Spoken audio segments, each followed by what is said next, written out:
Oh, hello guys, YogiZilla here. This is episode 160 of HorsePLAY Live.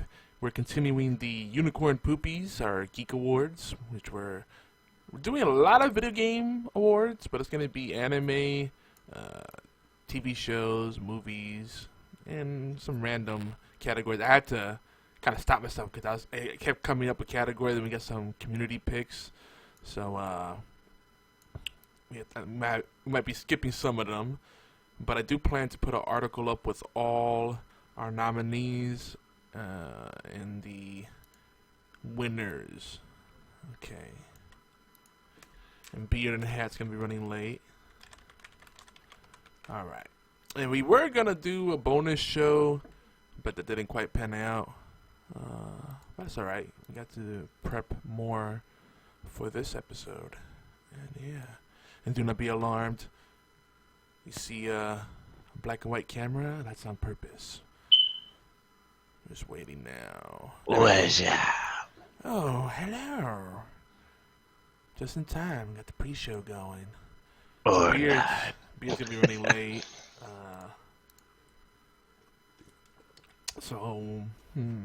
He's gonna miss probably 3 categories at the rate that we go.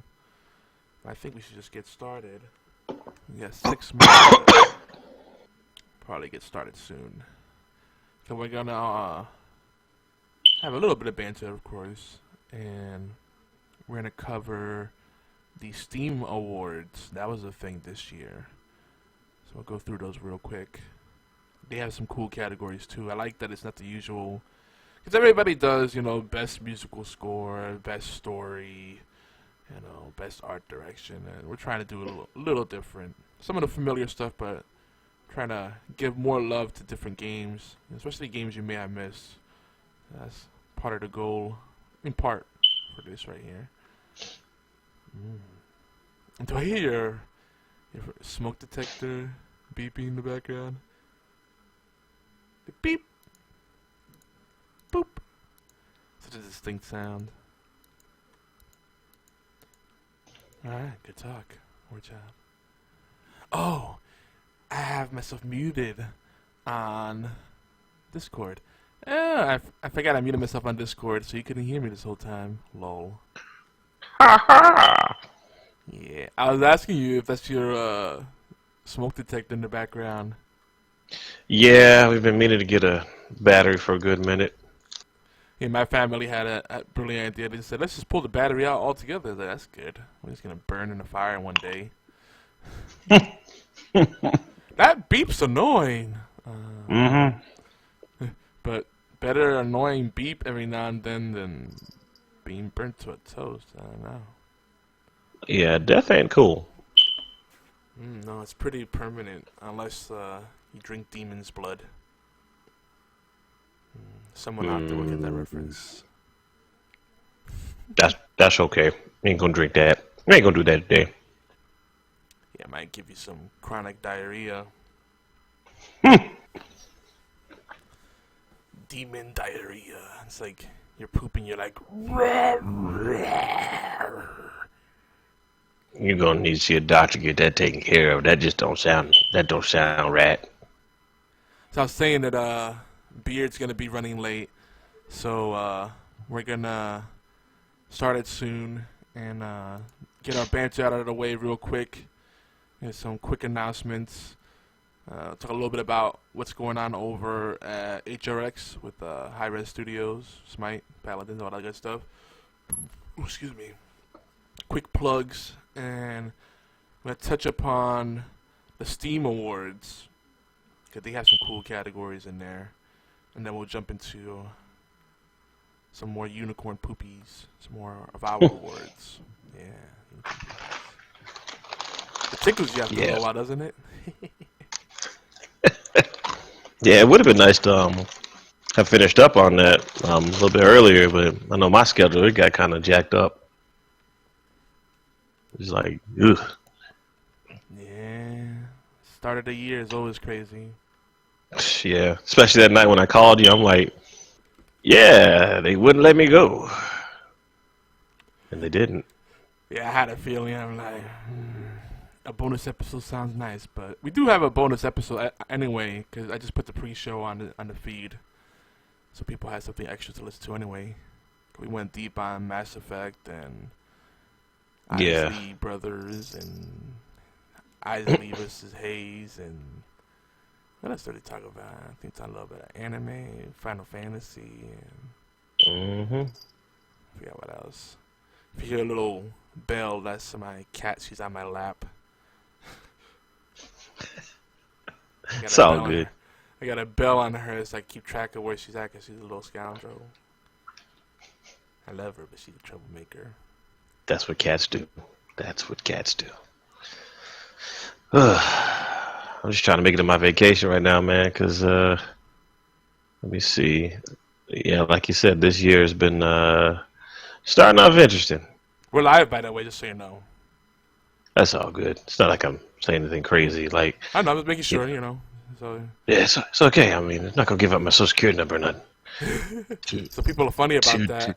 I had a friend that got mad at me because we were talking about shopping with your wives, and we were talking about, like, it's like, oh, okay, you know, we'll go to the electronics store, you go to whatever clothing store you want, and go separate ways, because women shopping for clothes, you could go to like 10 different stores and then come back to still in the same clothing store. Like, damn, crazy.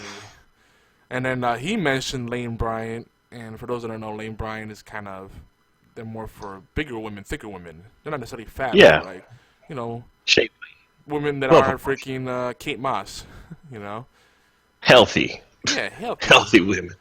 And he brought it up, but then I kept talking about it because I had experience with something similar, and he got a little offended.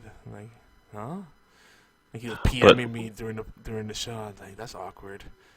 You know, but to be ashamed of. Like, the woman's thick. That's good. Better than her being a rail. I don't want a girl that's like 100 pounds. Yeah, you ain't lying about that. That's just. I mean, everybody's got their preferences and everything, but you know, thick is better, in my opinion. Plus, Lane Bryant is like an upscale store. It's not like you're shopping in a shitty place. They got nice clothes there. You know, that's true. Like upscale, you know. So, yeah, you know, everybody has different buttons, I guess. Chords you can hit, nerves, you know, sore spots. And I was just surprised because he's usually like a really easygoing, roll with the punches kind of guy. Then you mentioned Lane Bryant. Yeah, things got questionable. Well, he mentioned it first, so I figured it was fair game to talk about it. I shared my story, and then it got awkward. It's like you really don't know what sets people off. Like the word "moist" can set people off. Yeah. You say it is what it is. Way too much. True. Everybody's got their weird peeves. Sensitive snowflake. Yeah, that's my call sign when I go on covert missions. Sensitive snowflake. Is there a number in that? Like sensitive snowflake 275 or something? Nah, I'm the only.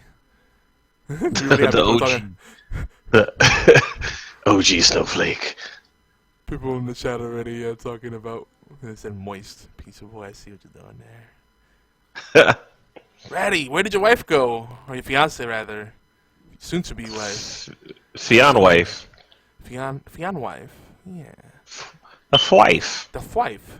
Well, let's get this thing started because I think we got enough of pre-show there. It was like, I looked up, it was like 4 minutes in. Next thing you know, we're almost at 10 minutes.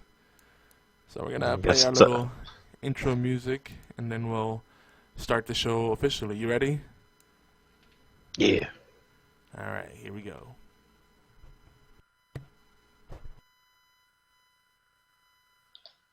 You are listening to an All Games Radio Network broadcast of allgames.com.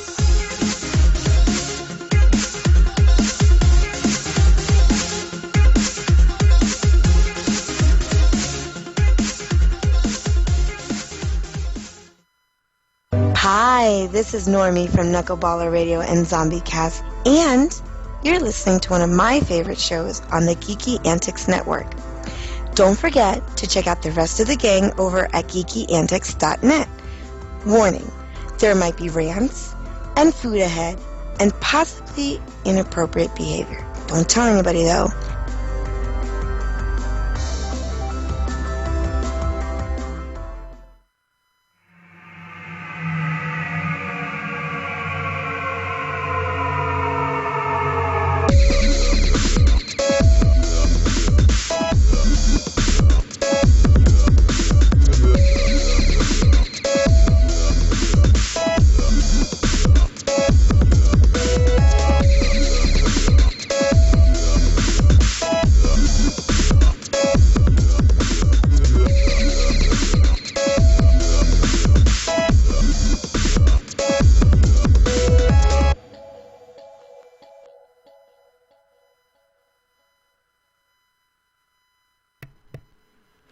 Welcome, geeks, gamers, furries, and ninja robots. This is HorsePLAY Live.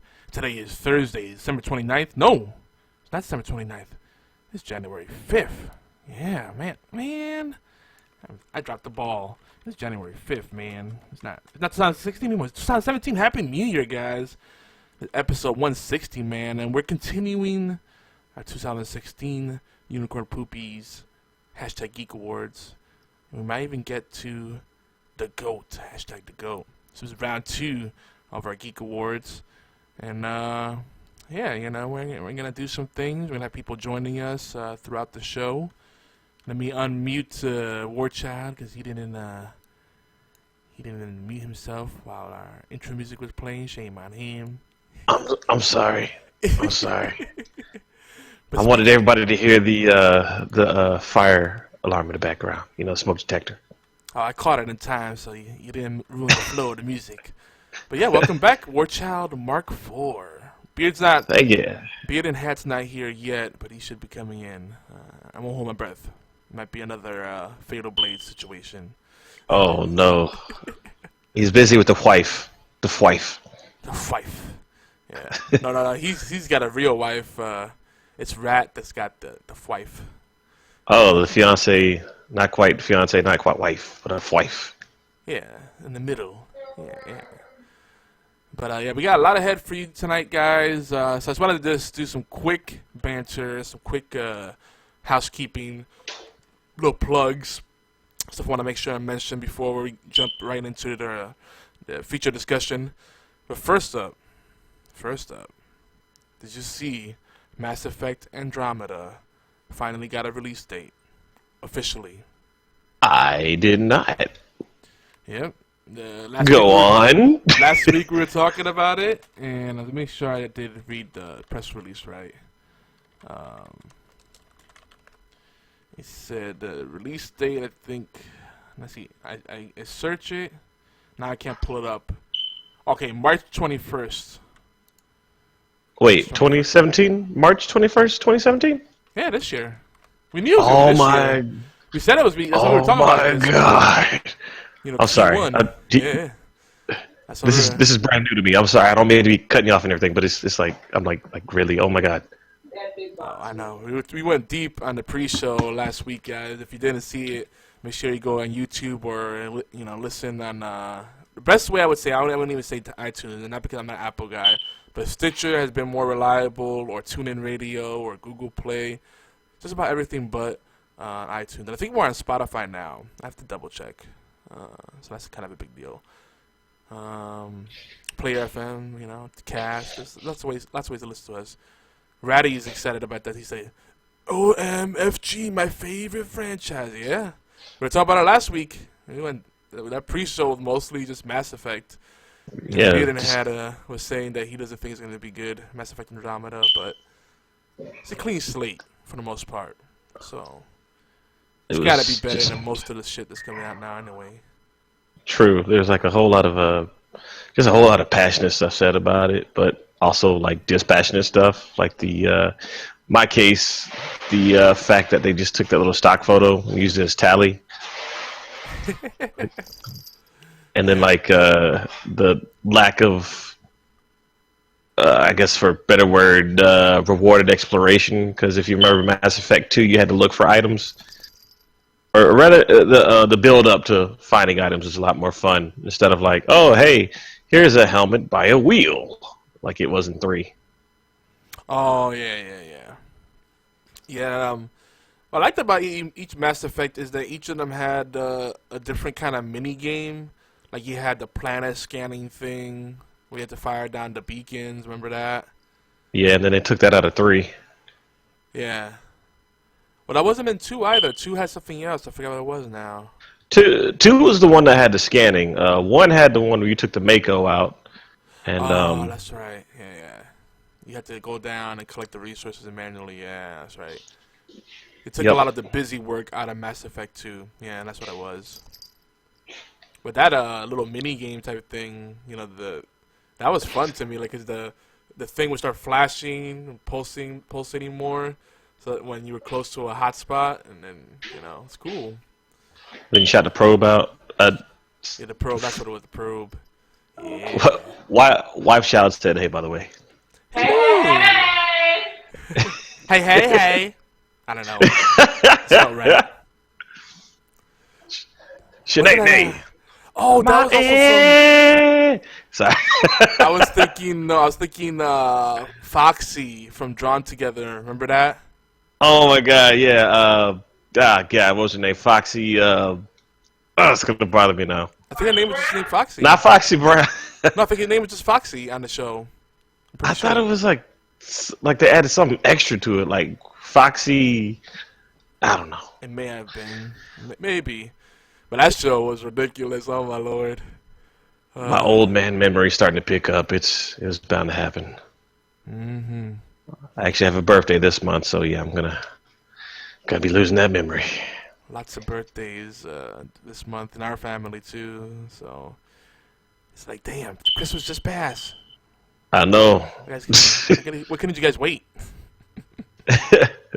Look, we gotta come out sometimes. It's getting too tight up in here. Expensive. It's an expensive time of the year. Yeah. That second bit of news, this is more for Obi if he actually happens to listen to the audio feed. I actually think that Obi doesn't know how to work podcasts. That's a little inside joke I'm going to share with you guys. I don't think he even has any podcast apps installed. I feel like we need to pour a 40 out for him because it's been such a long time since we've seen him, Like, I know. But you pour it, he won't even know. He won't even know. I know. Still from my homies. He doesn't know YouTube, though, so I know he watches the YouTube videos, so hopefully he caught that, and hopefully he catches this, and he knows that I am the champ in fantasy football. I only lost once in our TSC league. Once. And it was because, things happen. I sit good players because I wanted to show off, and players suddenly decide to not show up. Like, I'm here, but I'm not really here. Like, really? The 1 week I need you to perform at your best? What? That's fantasy football. It's a fantasy because sometimes it just don't happen. It's still a dream. Another thing that we talked about last week that I realized, I had a revelation about it, is Scalebound does not release. It has not released yet. It releases this year in December. So I thought it was already out and no one talked about it. I'm like, wow, that's weird. No one on my friends list has it. No one's talking about this game. There's no reviews. And I'm like, oh, you know what? It hasn't released yet. For some reason, I thought it was 2016 that it released. So I'm kind of happy about that because I'm looking forward to it again, and I want it to come out. But December, that's an awkward time to release games, I feel like. December? Yeah. It's like greed period. It's like everybody wants this, so. Late December is like when everybody already finished the Christmas presents. I guess you get the people that have gift cards and spending cash, but still. Yeah, I don't know. If you're going to release a game late December, I mean, it better be the best game ever because you got so much to compete with. Because let's be real, if you release a, Call of Duty plus a Battlefield plus Mass Effect plus God of War all within the same month, and then you release your little game. Like, sure, it's gonna be good. It's not gonna work. It's like, hey guys, there's 9 other months to work with. They don't all have to be released around Christmas time. Alright, Katie, I'm gonna get comfortable again. It's gonna be like Bane trying to take over Gotham City during the summertime. You know, you can't really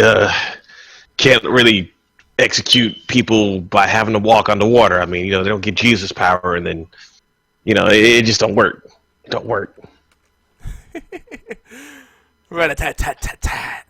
Saying, talking about Mass Effect, so like Evie was like, "What the fuck? You want me to prove Uranus? Oh, probe Uranus? Probing Uranus. Yeah. You could prove it too. Prove Uranus. Prove it's real. There.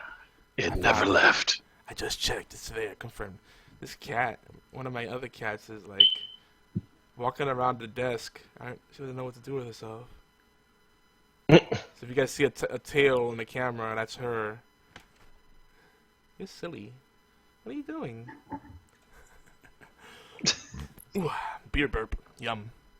So yeah, that's pretty much it. So how's your week been since our last show? It's been okay. I've just really been behind on my streaming schedule. I haven't really. I can't even tell you the last time I streamed something. I need to get back into it. But other than that, I mean, it's just been work, home, and then last night. Why didn't you tell me that game was going to be so addictive?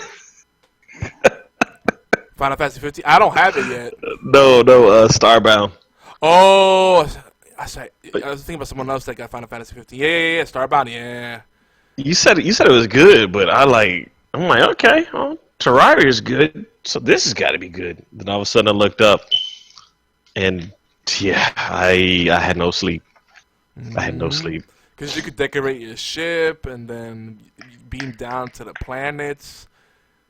You know, that is sad, but that game has more to do than No Man's Sky. You know what? It's true, though. The bane of my PlayStation existence. But it made me remember a buddy of mine. Did I bring my Xbox over? No, I downloaded my profile on his Xbox, and I brought my controller over.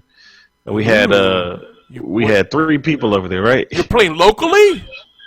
Yeah. No, that's crazy. Guess what we were playing? What's a good couch co-op game these days? On what system? PlayStation? Xbox 360. 360. Halo?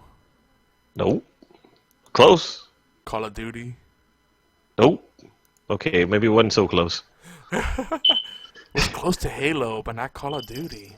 The graphics weren't that great, but it's still an awesome game. Oh, you got me. Borderlands? Nope. Borderlands has split screen, doesn't it? Minecraft. Oh my lord! Of course. Like, for a good, let's just say, I probably showed up there around 10 o'clock. And by the time we fell out, I mean, we didn't even plan on sleeping. It just happened, you know. The body's like, all right, everybody out. Yeah, we woke up at we stopped at 3 o'clock in the morning. Because we were just busy trying to build these bases and everything. And I got tired of creepers. Because every time I looked up, I was building this thing by hand, right? I'm like, yes, finally. Mm-hmm. Never fails. Base, man.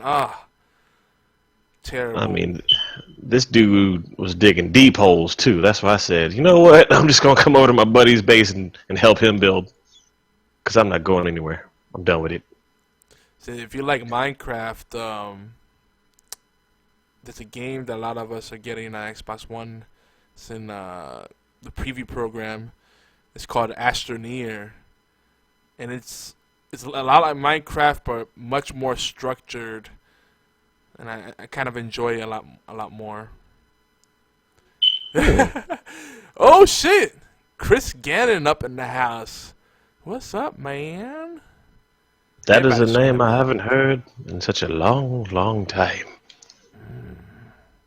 I think he just finished his podcast, Gaming Death Podcast. Make sure you check him out. Part of the Geeky Antics family. Word. And get the Twitch channel. This is my house now. Lol. Oh, man. But Astroneer, I think that would be right up your alley. You know, because I like Minecraft, but it's not the game that I'll go to if my friends aren't on. But with friends, it's so much fun. You lose track of time. But, like, I'm not that guy that'll go to Minecraft and say, well, I got to finish building this thing I'm working on. It's like, nope. Yeah. There's just too many other ways I could get kill time. So, I agree. Astroneer, maybe it's the theme of it, because it's mechanically it's a lot of the same stuff. You know, you're trying to survive, collect resources, and then build stuff. But I don't know, it works better. I'd give it a chance. I mean, it sounds good. When does it come out? Officially, I don't know, but it's fully playable now. You know, it's got the multiplayer, and you can play single player too. I think the multiplayer is four people tops. It's pretty dope, yo. Astroneer, I'll write in the chat. But yeah, because I have Minecraft on PC and on console. On PC with the mods and the different modes you could play, then it's more fun. But like vanilla Minecraft, I can only do it with friends. I can't do it with myself. But Astroneer, I'm actually enjoying it. Okay. I always play Minecraft the way you weren't supposed to. Because they're like, don't dig straight down. And you get stuck. So I'd always, I never got stuck. I'm like, dude, I'm like building stairways all the way back up to the surface. And once I find a place, I'm like, okay, well, just I'm going to find my way back to my original starting point. Call it a day. I've buried myself plenty of times in Minecraft. And like, that's how it saved me. Play Rust, I'll put hair on your nuts. Rust was cool for like 2 weeks on console, and then everybody stopped talking about it. I don't know what happened. Like everybody was like, all my friends were like, "Oh, you gotta get this game," and I was like, let's see what happens in a few months." And it didn't even take that long. They stopped talking about it. Check my Steam list. No one's playing it anymore. Not saying it's a bad game. It's just the survival genre kind of got crowded fast. And they're still making more stuff, so it's gotta be. Got filled up with zombies. That's what happened with it. Yeah, and it's still in alpha. It's been out for a while, though. I wonder if it's gonna be another one of these games. It's gonna be infinite beta. Versus cool, though. You know, I would love to play a game like that. Just, yeah, we got some updates for it. Don't know where the money's coming from, but it's okay. Beta version 4.53777769. Oh yeah, Don't Starve. Now we're talking. We were talking about that last week. Don't Starve Together. That's a fun game. And what I like about Don't Starve Together. This is something more companies have to do. Make it so you offer a bundle for multiple copies dirt cheap, so you can organically grow your game instead of having someone buy the game, say they love it, and try to convince a friend to buy it themselves. Why not sell 4-packs like they do on Steam? If you get, I was just about to say. Yeah, sometimes you get 4 games for the price of 1, or 4 games for the price of 2, like 4 copies for the price, of 1 or 2, and then you can give them to your friends. It's great, They actually had their winter sale. That's what was going on. They had a discounted rate on I think Terraria. They had a discounted rate on Starbound, and I think some of those actually came with the the extra versions where you can give it to your friend. That's every Steam sale, yeah. This is my first ever Steam sale, because I had Steam. I never really utilized it to the fullest because my computers are just kind of like meh. But I mean, old school games. Terraria, every time every Steam sale drops down to $5, you can buy a 4-pack for, I think it's like 15 or 20. Mm-hmm. Yeah, it's beautiful. Think about I'm over here nodding like they can see me. Terraria's like almost 7 years old now. It came out 2011. Still giving out free updates, free content updates. Yeah. Like not minuscule shit either. like large scale updates. But remember, though, that game was close to dying. The community kept it alive because the first year or two, it was rough. And all of a sudden, it's like, new content. And everybody's like, what? An update for this game? Wait, how did that game almost died? As fun as it is? Yeah. Mm-hmm. I can't believe that. Wow. Yep. Because initially there was only so much to do. Once you got to hard mode, that was it. They added more on there from it. I didn't get a hold of it until it went to PlayStation 3. In which case... You sound like me, because I didn't play until Xbox 360.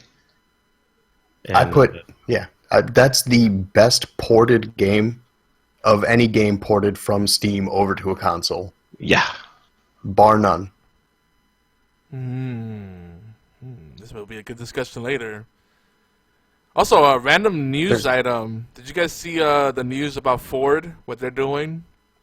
Yeah, with the plant, how they're not going to build it in, was it Mexico? But they're going to build it, I think, back in Michigan. Yeah. That's awesome. Bring some freaking jobs back to the States. Stop sending things overseas. It's going to create, they say it's going to create about 700 jobs. That border tax is going to be great for that. Mm-hmm. Dude. Incentives to keep the companies here. This has always been my thing, though. The jobs never left. They just took them out. And that's why you don't really see much made here in America anymore. It's not that there's a lack of jobs. It's just a large influx of outsourcing the jobs.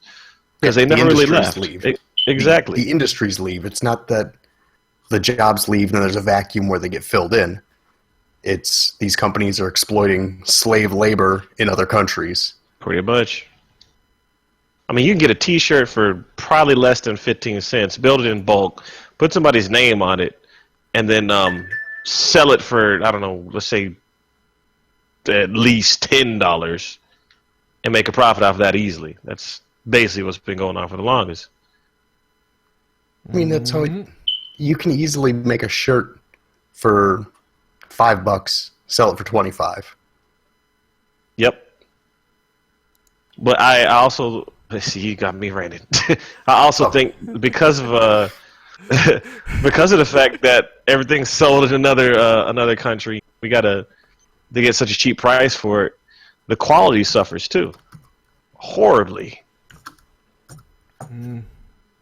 So you're gonna end up paying for like a straw shirt or something. $50 for a straw shirt. That's one thing I have noticed. I'll buy expensive jeans. It's one of the things that one of my weaknesses. I will pay the extra money for an expensive pair of pants. And you buy stuff that's made in the USA, like legitimately the denim is made here, and it is completely different. And you're wearing a mass-produced pair of Levi's made in like Indonesia, and then you put on a pair of even like True Religion jeans, as much as that's just this more hype name than it is quality at this point. It's still a night and day difference in feeling, durability, and just overall quality. They're complaining in the chat. Gaming death. They're saying that they watch the news for the political stuff. They want funny times on this.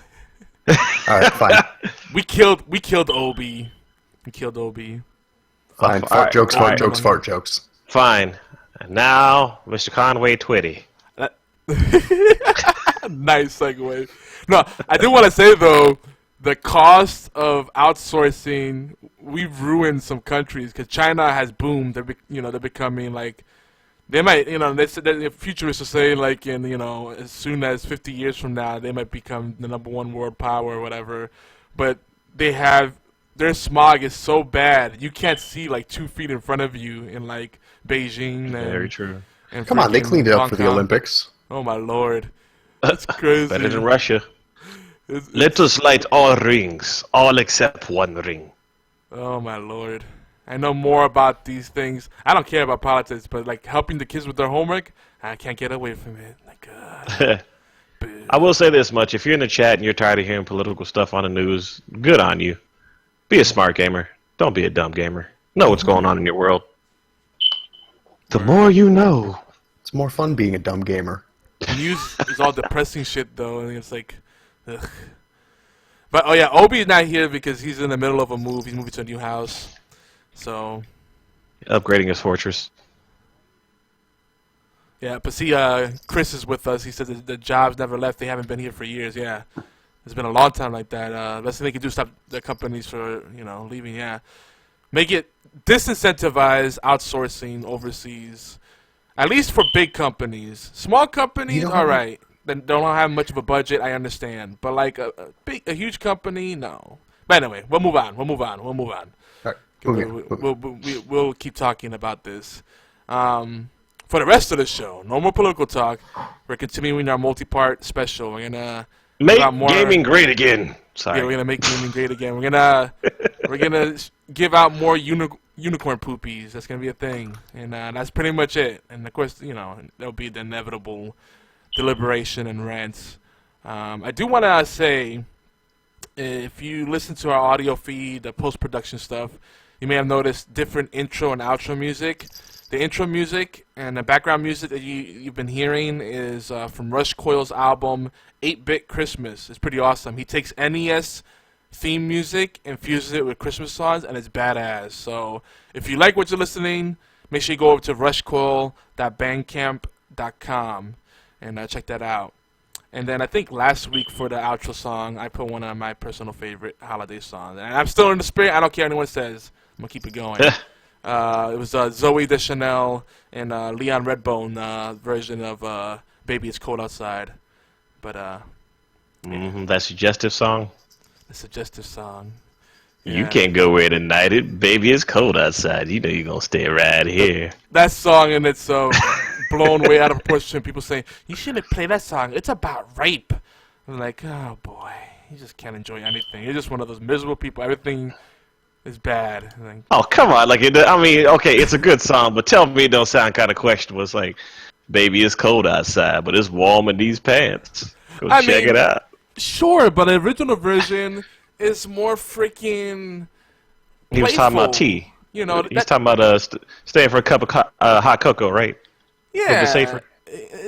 But the thing is, anytime a guy's being assertive, automatically it's rapey. The girl's being indecisive and the guy's being assertive. He's trying to rape her. Like, no, he's just trying to get her to stop being flaky. 'Cause that's a thing too. Yeah. That's an everyday situation. So we're talking about every day that a guy, is trying to be more assertive so, his wife or his girlfriend will stop being flaky. That's rape. Wow. This is the world we live in. Sorry, honey. Honey, let's cuddle. It's current year. I will say this much. Music back then is a lot different from music now. Because at least music back then was a little bit more discreet about stuff. And I'm not saying it's a rape song or anything, because, Baby It's Cold Outside, it's a catchy tune. But compare that to, like, songs about how you going to make your girl wet or how you just going to, like, pull somebody's drawers down quick and I don't know, just, like, very explicit songs. Exactly. The subtlety's gone. Yeah. The imagination is just, there's nothing left for it. I mean, these guys making these songs where they're just straight out going, oh, I'm going to destroy, I'm going to smash. Like, that's really strong language. There's nothing left in imagination. It's pretty cut and dry. But if you listen to Baby It's Cold Outside in any iteration, it's been covered so much, and you think rape, that means you just have some issues. That you're reading into it too much. Just like people reading into the word moist.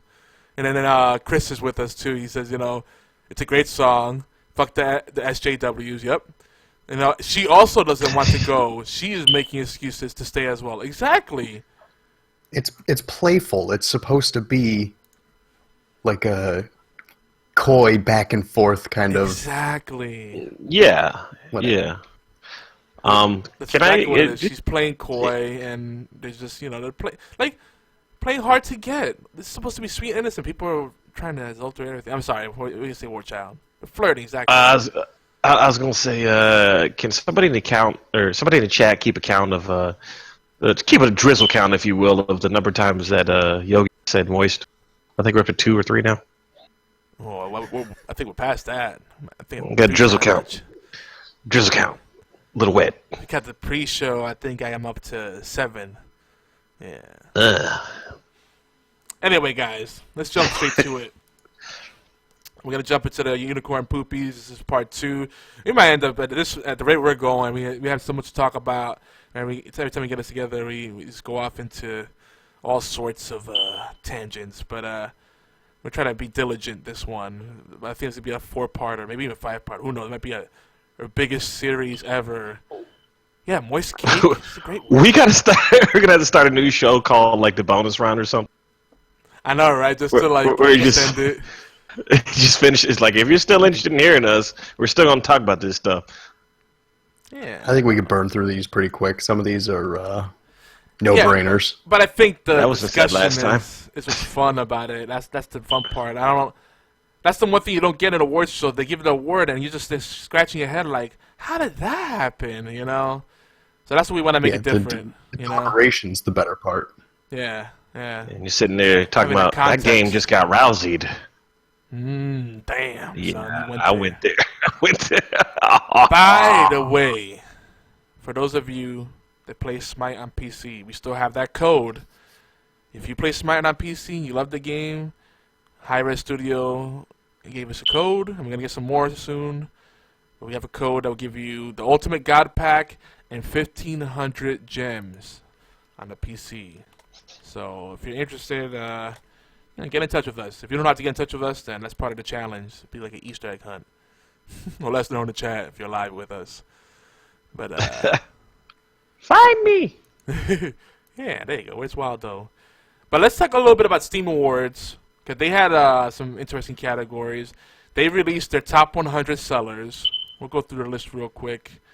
I was gonna have one of you guys read it, but I don't see either of you in there. Oh, caught him. In where? In the show notes. Yo, I'm in the show notes. The fuck you talking about? Are you in episode 160? I don't see you in there. You're part of last week's. Yeah. Hold, please. Let me check and see if I got them. Am I in last week's? You might be. Guy just Alright. copied it and pasted it and then made some edits there. That's what I usually do. It's alright. I'll give you time to catch up. So here's the top 30 best-selling games on Steam: Witcher 3, Dota 2, CS:GO, Fallout 4, Dark Souls 3, XCOM 2, No Man's Sky, unfortunately. Rocket Wait, League. no, stop, time out. Go back. I didn't mean to cut you off. I'm sorry. What? No Man's Sky is number 7. Oh my god. Yeah, best-selling doesn't mean it's the best game. Rocket League. It was also most refunded. Yeah. Yeah. But that's the thing, just like pre-orders, and a lot of these NPDs, they keep track of overall sales. They don't look at refunds. So, Yeah. that's what people don't think about. The Division, Civ 6, GTA 5, Total War Warhammer, Arma 3, Ark Survival, Rise of the Tomb Raider, Dead by Daylight, Warframe, H1Z1 King of the Kill. There you go, Beard. Doom. At number 20, Stardew Valley. Then you have Stellaris, Team Fortress 2, Call of Duty 3, Black Ops, Rainbow Six Siege. Yay! That's the number 25. No, 24. Elder Scrolls 5, Skyrim. Hearts of Iron 4, Payday 2, Civ 5, Planet Coaster, Far Cry Primal on number 30, Europa Universalis, number 4, City Skylines, Elder Scrolls Online, Subnautica, Dying Light, the following, the DLC for that. Watch Dogs 2, yeah, Subnautica was at 34. Watch Dogs 2 is at 36. Smite, War Thunder, Rust, and Deus Ex Mankind Divided, squeezing in at number 40. I actually went pretty far ahead. So not top 30. I went further deeper in there. I actually miss playing Dying Light. It's actually a pretty good game. Dying Light, yeah. That's a It game was, I'd like to go back to. Better than I want to say, going out on a limb here. Better than Dead Rising, or that beach one. Dead Island? Dead Island. Yeah, thank you. See, I liked Dead Island a lot. That was a fun game with friends. Collecting the teddy bears, and then the teddy bears give different powers and stuff. Oh, that game was ridiculous. It was great. It's like collecting the skulls in Halo. It's great. Oh man, I remember that. Me and my buddy were one of the first ones to have that Hayabusa armor. See, for everybody that doesn't like Dying Light, every time I hear people that don't like Dead Island, most of them they played it on their own. Of course you're gonna hate it. Like that game shines with friends. All fairness, I played it on my own, and I loved it. I was one of the rare few that was like, wow. And like I said, I loved it single player, but when it came to zombie genres, Dying Light had a lot more because of the exploration factor. Yeah, and the parkour and all that. Yeah, it's like it's borderline Mirror's Edge with a mix of Dead Island in it, and it makes it better. You know, you not have to worry about all that other crazy stuff that you don't really want to add into a zombie game. Whatever that may be. I mean, I do want to play it. When I saw my friends playing it, I was less impressed with Dying Light, so I didn't want to buy it brand new. But now that they have all the content and they bundled it together, I mean, when I sale for Halloween, it was like a sale for $20, $30. I should have jumped on it then with all the DLCs and stuff. But it was definitely worth it, especially for the beta zombie mode. You have an Xbox One? You know what I got it on, man. Okay. See, that's another thing. I don't like. Again, if I don't have friends playing it, then it's like pass. Oh, you should have access to it, Beard. Let me hook you up. You should. I'm staring at Google Drive right now, and I got 159. Same here. There. Stop making that shit private. I'd like to actually participate. Nah, it shouldn't have been private because when you copy it over, it copies over the permissions too. And they go, we're gonna have to go in raw. All right. Anyway, completely ad-libbed. Let's get it. Sorry. Sorry. A fun fact I forgot to mention. A lot of people don't know about Hi-Res Studios. The company started in 2005, right? And they acquired a lot of licenses. This is another thing that gets me excited about this company. I mean, they're not really considered indie anymore because they kind of blew up, but they're still a smaller studio, I would say. And they own the rights to the MetalTech license, which includes Battledrome, Earth Siege, Star Siege, Cyberstorm. Anyone? You know, any PC gamers out there who might recall those? And Tribes. They have the license to Tribes. That, you know, basically a Halo before Halo, if you ask me. Tribes sounds doesn't mean they're gonna do anything with it. True. They have Tribes Ascend. Tribes Ascend is pretty good. I think the only reason it gets a bad rap is because they don't give it the same treatment they do with Smite, like with the constant content updates and whatnot. But Tribes Ascend is pretty good, man. Give it a shot. Anywho, that's a quick little backpedaling. So yeah, if you look at the top 100, I'll put the link if you want to look at all the other games on the Steam top 100 most best-selling games. Which some of those games are free, so I guess they're not best-selling. They're just the most installed, technically. Most downloaded, yeah. Yeah. It's like, wait, Dota 2 is free. What you talking about, Willis? No, Dota 2 is not free. It's free to play. Yeah, Dota 2 is free, dude. It's like, there's no in-game purchases in that? There is, but you get all of the characters for free. You really don't have to spend any money unless you really care about accessorizing. God knows everyone cares about accessorizing. Dude, that game, you have access to all the characters right from day one. It's a little overwhelming if you're a new player. Which I understand. I'm not. I played the original Dota and then Dota All-Stars and all that, but that's another story. Anywho, the Steam Awards. Fucking hipster.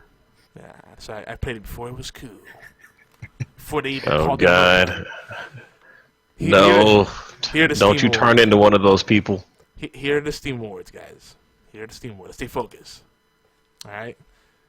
I'm going to share a few categories. Villain Most in Need of a Hug Award. Okay. Who do you think won? Don't peek at the link. That's for the viewers. Dumb. Who do you think? What game do you think won that award? I think I remember seeing it. Wasn't it the Portal? Yep, Portal 2. GLaDOS. Yep. I thought this game was cool before it won an award. Hey, there's the Hipster Award. No Man's Sky. Nope. Euro Truck Simulator 2. No one thinks No Man's Sky is cool at any point. No one thinks the truck simulator games are cool. What are you talking about? Dude, that's like a hipster game. You play it, and it's like a neat thing, and then people don't talk about it. It's like a guilty pleasure. That's actually not bad. And you're getting corrected getting corrected about the Portal 2 thing that GLaDOS was in the villain in Part 2. Yeah, it's a different. That's fine. I never played it. Yeah, I didn't play 2 either. But There were so many years I don't know died, why. for Pete's sake. Spoiler. What was that? It was so many years I had an opportunity to buy the big orange box, but I never did. I don't know why. I don't. That's still one of the best deals in gaming, hands down. Actually, I think I remember why now, because I was curious about Half-Life 2, but I could never finish Half-Life because the game beat me before I could even play it. And you know the elevator or the train scene where you're in the train, you're traveling to the facility, and all of a sudden you get out the train and you're supposed to check in and all this other stuff? Mm-hmm. Yeah, my doors never opened up on the train. Wow. At all. It's the game beating me before I could even play it in Half-Life, the very first one. Yeah, that kind of stuff does happen. That happened to me in Half-Life 2. One of my saves got corrupted, and I had to no, that was in Fallout 3 that happened to me, and I had to roll back to an older save and play 10 hours worth of game. Fallout was worth it though. Yeah, it definitely was, but it still was frustrating. I was like, damn it! It was the part where you have the baby, trying to save the baby, and I'm running with the baby, and then when I go through one door, it was just going to a black screen and the loading screen, and it just stay black. Keep trying to load. It's like, well, this is great. You know, Bethesda has good games, but whenever they glitch up royally. Oh yeah. Oh, Valve is kind of in the same boat. Same thing. All right, the Test of Time Award. That one's an easy one to guess. Which game are people still playing and still buying again and again on every platform possible? Call of Duty? No. That's probably CSGO. The same game. It's the same exact installment.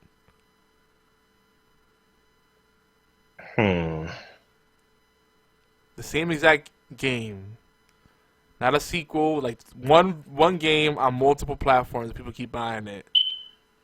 I don't know. What were the nominees for that one? I don't remember. I don't have the nominees in front of me. I just have the winner. All right. It's Elder Scrolls Skyrim. Oh, well, yeah, that would make sense. Yeah. The Just Five More Minutes Award. Someone guessed in the chat, Final Fantasy. That's a good guess. I would have guessed something Nintendo, because Nintendo recycles the same stuff over and over again. But it's Steam only. Yeah, but it's Steam only, so that's the trick. Borderlands 2 would have been a good guess, because people do keep buying and playing that, because it's amazing. But yeah. Hams and Jack collection. Very nice. All right, so the Just 5 More Minutes Award. That's pretty self-explanatory. It's like a game you keep wanting to play a little more. I don't know if I agree with the winner, though. I'm just going to say it's CSGO.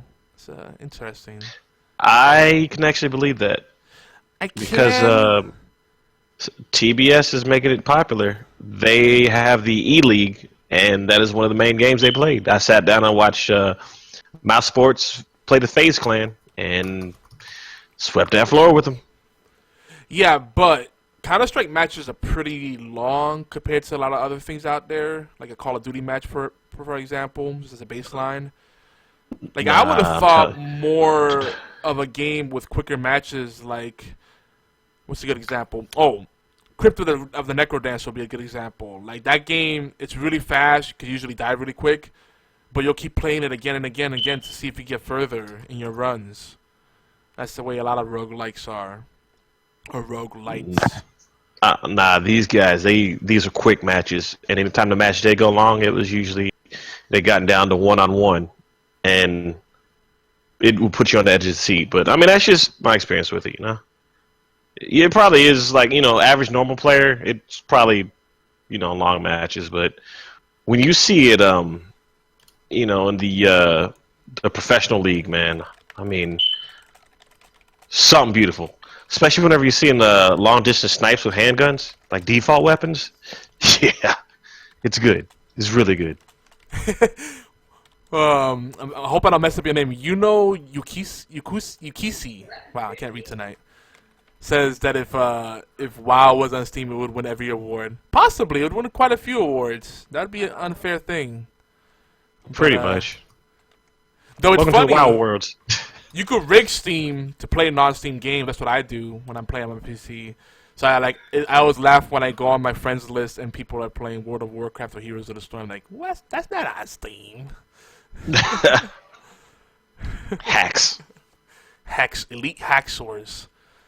And Chris on the Gaming Death podcast says that he has Borderlands 2 on every platform because it's like his favorite game.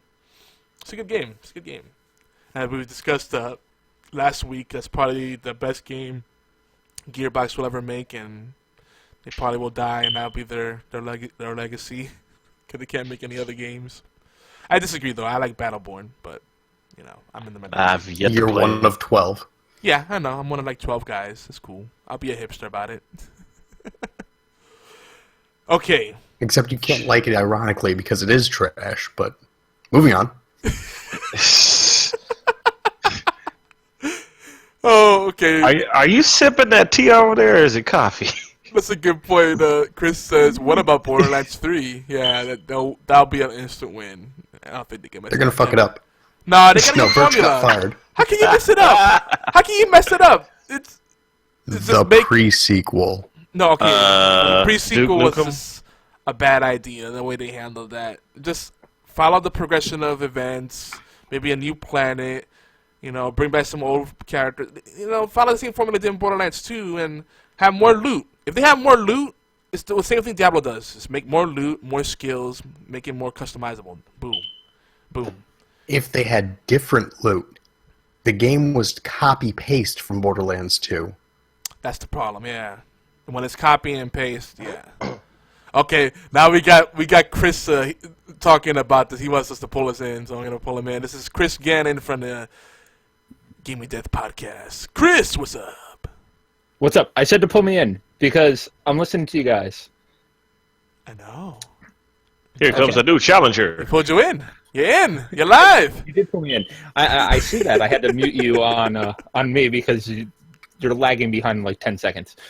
Borderlands, the pre-sequel, was not made by the main studio. It was made by a different studio. It was made by 2K Australia.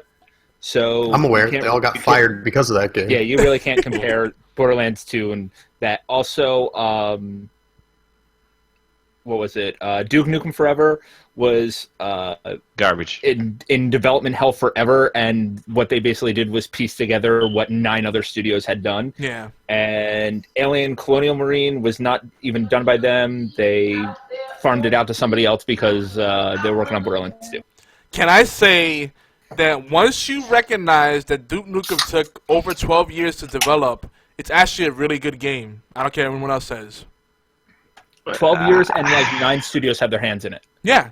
I actually quite enjoy that game. It's a fun game. It's just, it was released way too late. It was a About 5 great years game too for late. $20. It was Yeah. a great game for $20. Yeah, well, somebody pay ended up 30, buying the 40. collector's edition. I actually paid full price for that game. No regrets. So did I. No Oh, regrets. total paid. regrets. Collector's edition price. Regrets are everywhere. God, I'm so sorry. Yes. You had to know, like, a game that took that long, no matter how much polish you put on it, even if you rebuild the engine from the ground up, you're reusing a lot of the same libraries and assets. You know, it's not going to be as good as something built from scratch. Like, It was truly just built an from old scratch. game. It had old mechanics. It had it just they never updated it for the times. They, like I said, they had 9 studios' hands in it, and they were like, "Oh, this is what worked 8 years ago, and it's still in the game." I gotta head off for like 1 minute. We gotta go play a song for the baby. Okay. The Seagull Stop It Now song by Bad Lip Reading on YouTube. If you hadn't checked it out, oh my god, it's funny. So we've been playing that for the baby while she's been in the womb. But I'll be right back. All right, we got a quick question in the chat. Wants to know, would Red Dead Redemption 2 be a bust? Oh wait, would it be a bring or a bust? Okay, gotcha. I get what you're saying.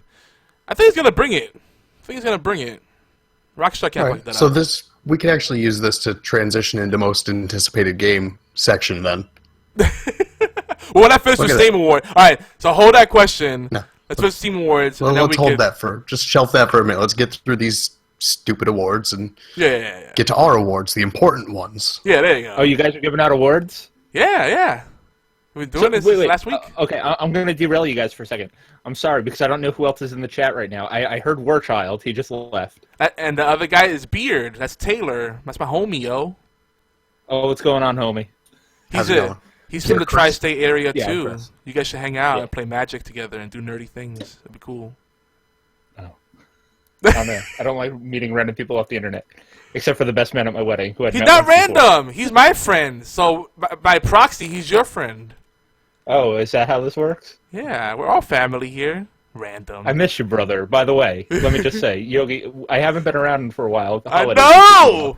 You don't play games with me brother. anymore. I miss you too. You don't play games with me anymore because Final Fantasy 15. Fuck you, Final Fantasy. Dude, that's it. Final Fantasy 15. I know. That's all I've been playing. I am 36 hours into that game. I've been listening I got to it you last Tuesday. talk about it like how it's much the do you second love coming of Christ. I'm in chapter 6. I just hit level 80. So you tell me how much I love it. Oh, God.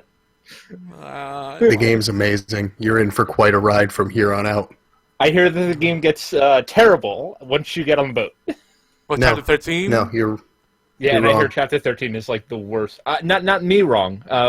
Hollowblade, who's on the Game and Death podcast with us, he just beat it, and he's like, once you get on the boat, it becomes very linear, and you're not going to like it as much. Here's what you can do when you get on the boat. You can go back to the main. Right. The main world. It's not entirely. The story becomes entirely linear, but you're not limited to being in a hallway. Okay, that's fine. He's like, it becomes very Final Fantasy 13. But if you're level 80 already, then you're not gonna have any problems.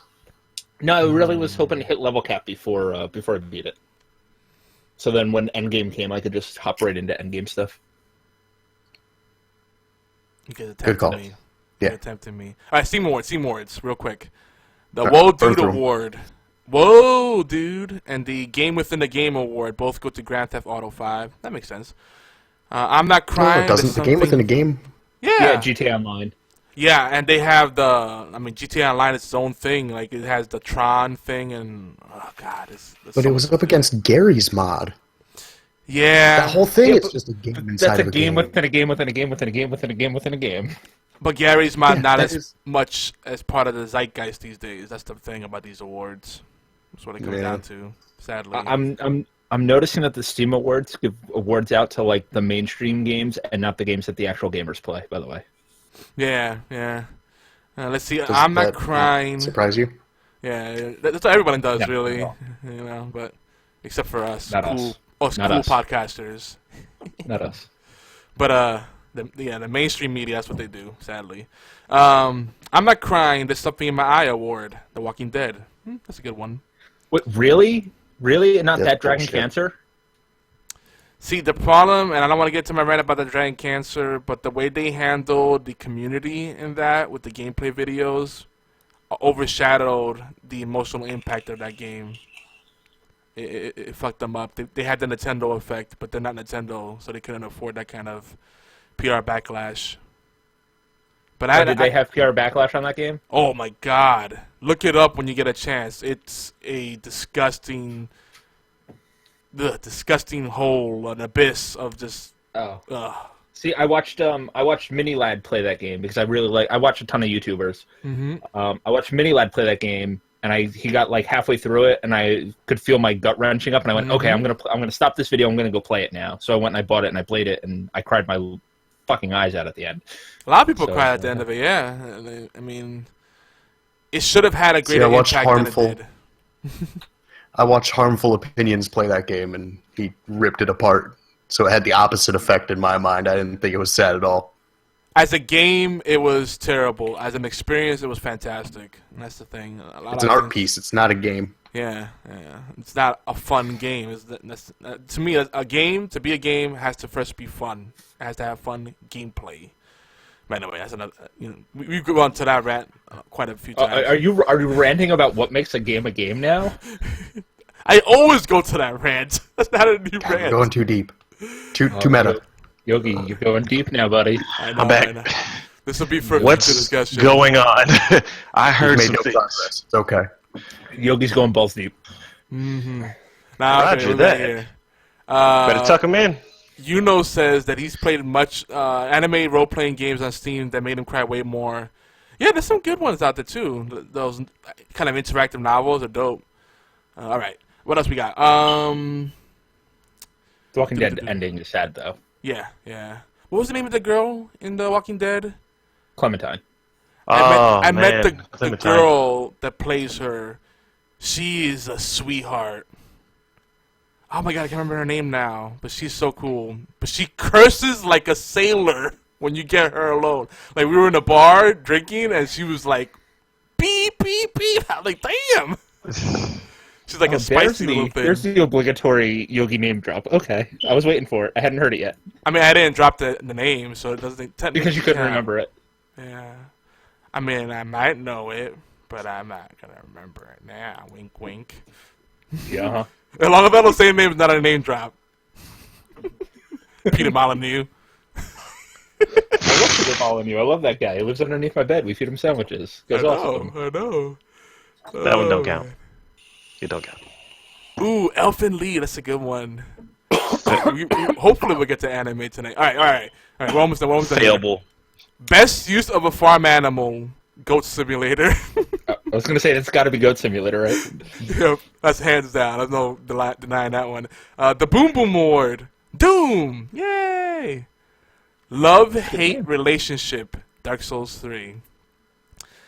Sit back and relax award. Euro Truck Simulator 2 again.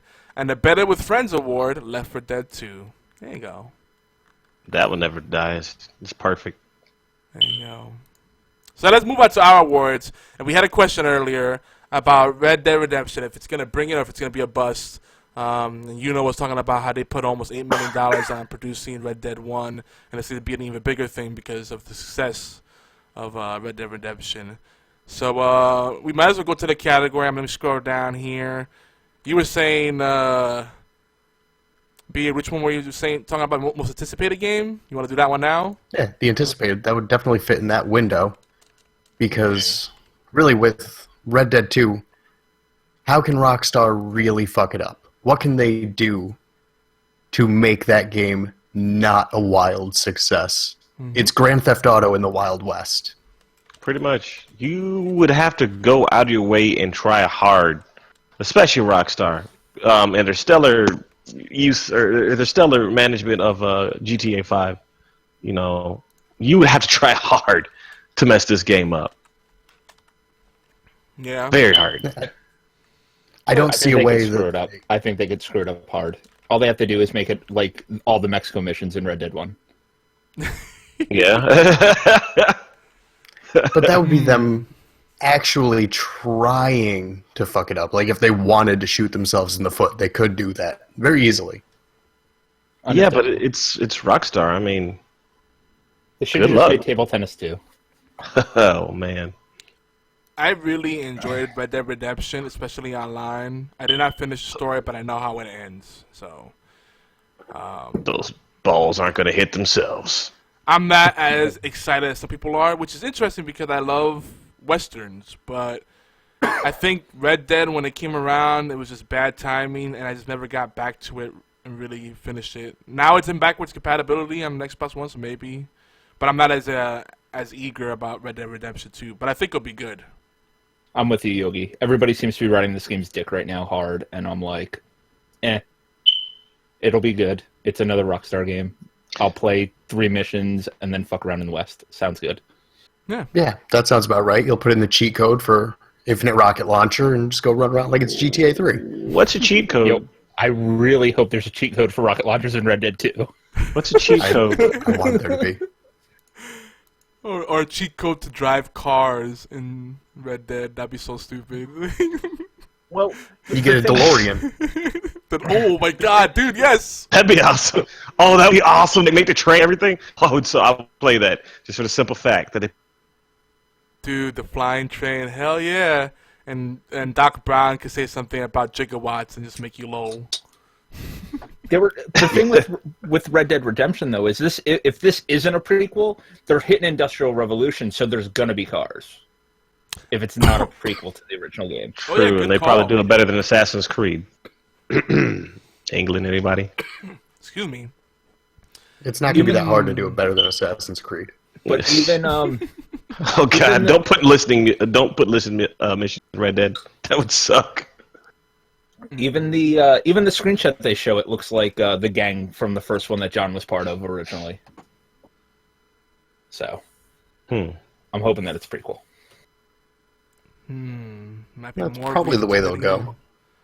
So I could probably just jump into Red Dead 2 and then play Red Dead 1. If that's the case. That works. If that's the case, yeah. Even better. Well, some of our nominees, this includes my personal watch list and some stuff we got from the community, from the gang, from everybody in these parts. And Scalebound is in there. I know most people are like, Scalebound, what? But Game looks so good. okay, I'm not crazy, right? That game looks so. I thought that You was coming are, out but this you might be year. right on this point. I thought Scalebound was going to be this year, and then when I saw that it was next year, I was a little bit sad about it. Dude, I think it was this year, and it got pushed up out of nowhere. Because I could have sworn, I was waiting for it to come out end of this year, and all of a sudden I'm like, wait, 2017, what?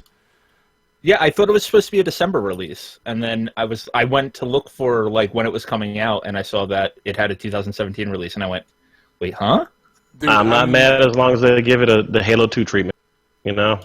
I'm so relieved I'm not the only one in this boat. And please tell me you're going to get an Xbox One so we can play together. Yeah, of course. Isn't it an Xbox One exclusive? Oh, that's right, It's published by Microsoft. It's Yeah. published by Microsoft Studios. So it's not even a choice. Sweet. It's Xbox One and PC, I think. Yeah, yeah. Yeah. I Might think as well be the everything same going difference, forward. though. Dude, I'm so excited. 4-player co-op. It looks like it has some Final Fantasy flavor in there. And then you get to ride dragons. Take my money, please. It's Champions of Norath. That's almost Drakengard. I don't know if you remember that game, Drakengard. It reminds me of that a little bit. We're going back a little further. This is Champions of Norath. Did you guys ever play that? Yep, yeah. That's For me, anytime, my go-to for dragons is always Panzer Dragoon. That's my I was about to say, yeah. That's my go-to. Panzer Dragoon's so good. My God, I'm so excited. Okay, I'm glad. So this is one of the ones we're looking forward to. Ghost Recon Wildlands. That's up there. Of course, Mass I'll be Effect. getting that for Xbox One. What's that? I'll be getting that for Xbox One to play with you, Yogi. Yes! Awesome. Oh my God, I'm getting giddy now. Okay. Already pre-ordered, buddy. Ever since we played Rainbow Six, already pre-ordered. Sweet. Oh man, it's gonna be so good. Mass Effect Andromeda. All right, we talked about that earlier. I know, Beard. I know. We talked about. If you want to know why Beard says, go back to episode 159, and you'll see. I don't want to go back to episode 159. Why did he go? BioWare's been just slowly circling the drain for the last since Mass Effect 3 came out. Oh, you think Mass Effect 3? I think they've been circling the drain since Jade Empire, but that's besides the point. Oh, Dragon Age was fantastic. Damn. Well, It really was the EA acquisition, but They make their games too for the mainstream too much. They take too many of the RPG elements out of their games, and that's the problem because BioWare makes amazing RPGs. Didn't somebody at BioWare say that JRPGs were behind the times or something like that? If I remember right, long time ago. so did the guys at Square Enix. Yeah, but it was mainly somebody at BioWare though. That's kind of insulting in my opinion, because when for JRPGs, you wouldn't even have Mass Effect or any other RPG or main RPG that we have now. So, well, we wouldn't have RPGs if The Legend of Zelda never came out. Just remember that. Yeah, true. No, we would. Dungeons and Dragons. Yep. I cannot believe I forgot about that. Yeah. I was talking game-wise. Side topic. saying- Speaking of which, they are going to create a Legend of Zelda series on Netflix. Has that been confirmed? As far as I know, I've seen artwork for it. I'm going to look deeper into it, and if it's true, you will see it on my website. I hope to God it's true, though. And we'll syndicate it on geekyantics.net. I had to throw that out. That's how we roll. All right. Back on topic. Most anticipated game. So, Kingdom Hearts 3. People talking about that. That's never going to happen. I know. Just throwing it out there because what the fans asked for. That's what the community asked for. Final Fantasy 7 remastered. 2 years. I would love to Well, see 7 7 remastered. remastered. The 7 remastered, I'm very interested in just to see how they do it. Because Actually, my friends and I have I'm sorry, they're discussed it remaking that game. quite a not bit. it's not. Yeah, they're remaking it. My bad. Not remastered. It's a whole remaking it. Remaking it episodically, though. Yeah. Oh, really? Yeah, it's episodic. So it's going to be like discs, but you have to buy each disc. Maybe that's the best case scenario. Otherwise, it's like, okay, you play the first reactor, and that's the first chapter, and You then gotta be no. you play. Worst case scenario, we get Final Fantasy Life is Strange. Yeah, basically.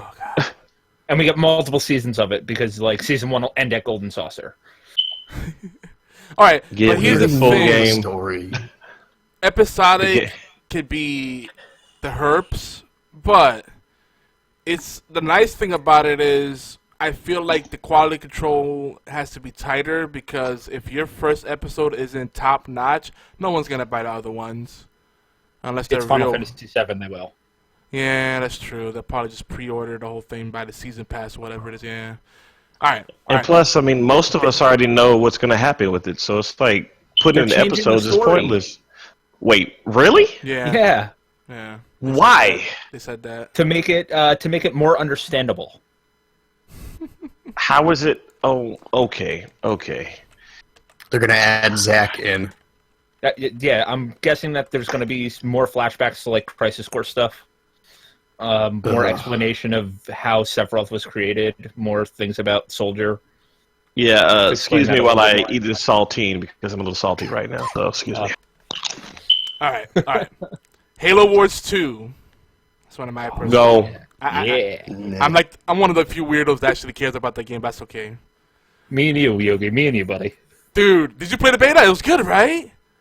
I didn't get a chance to play the beta, but I love the first Halo Wars, and I hate Halo, Dude, and I like Halo Wars. they Just I like addressed RTSs.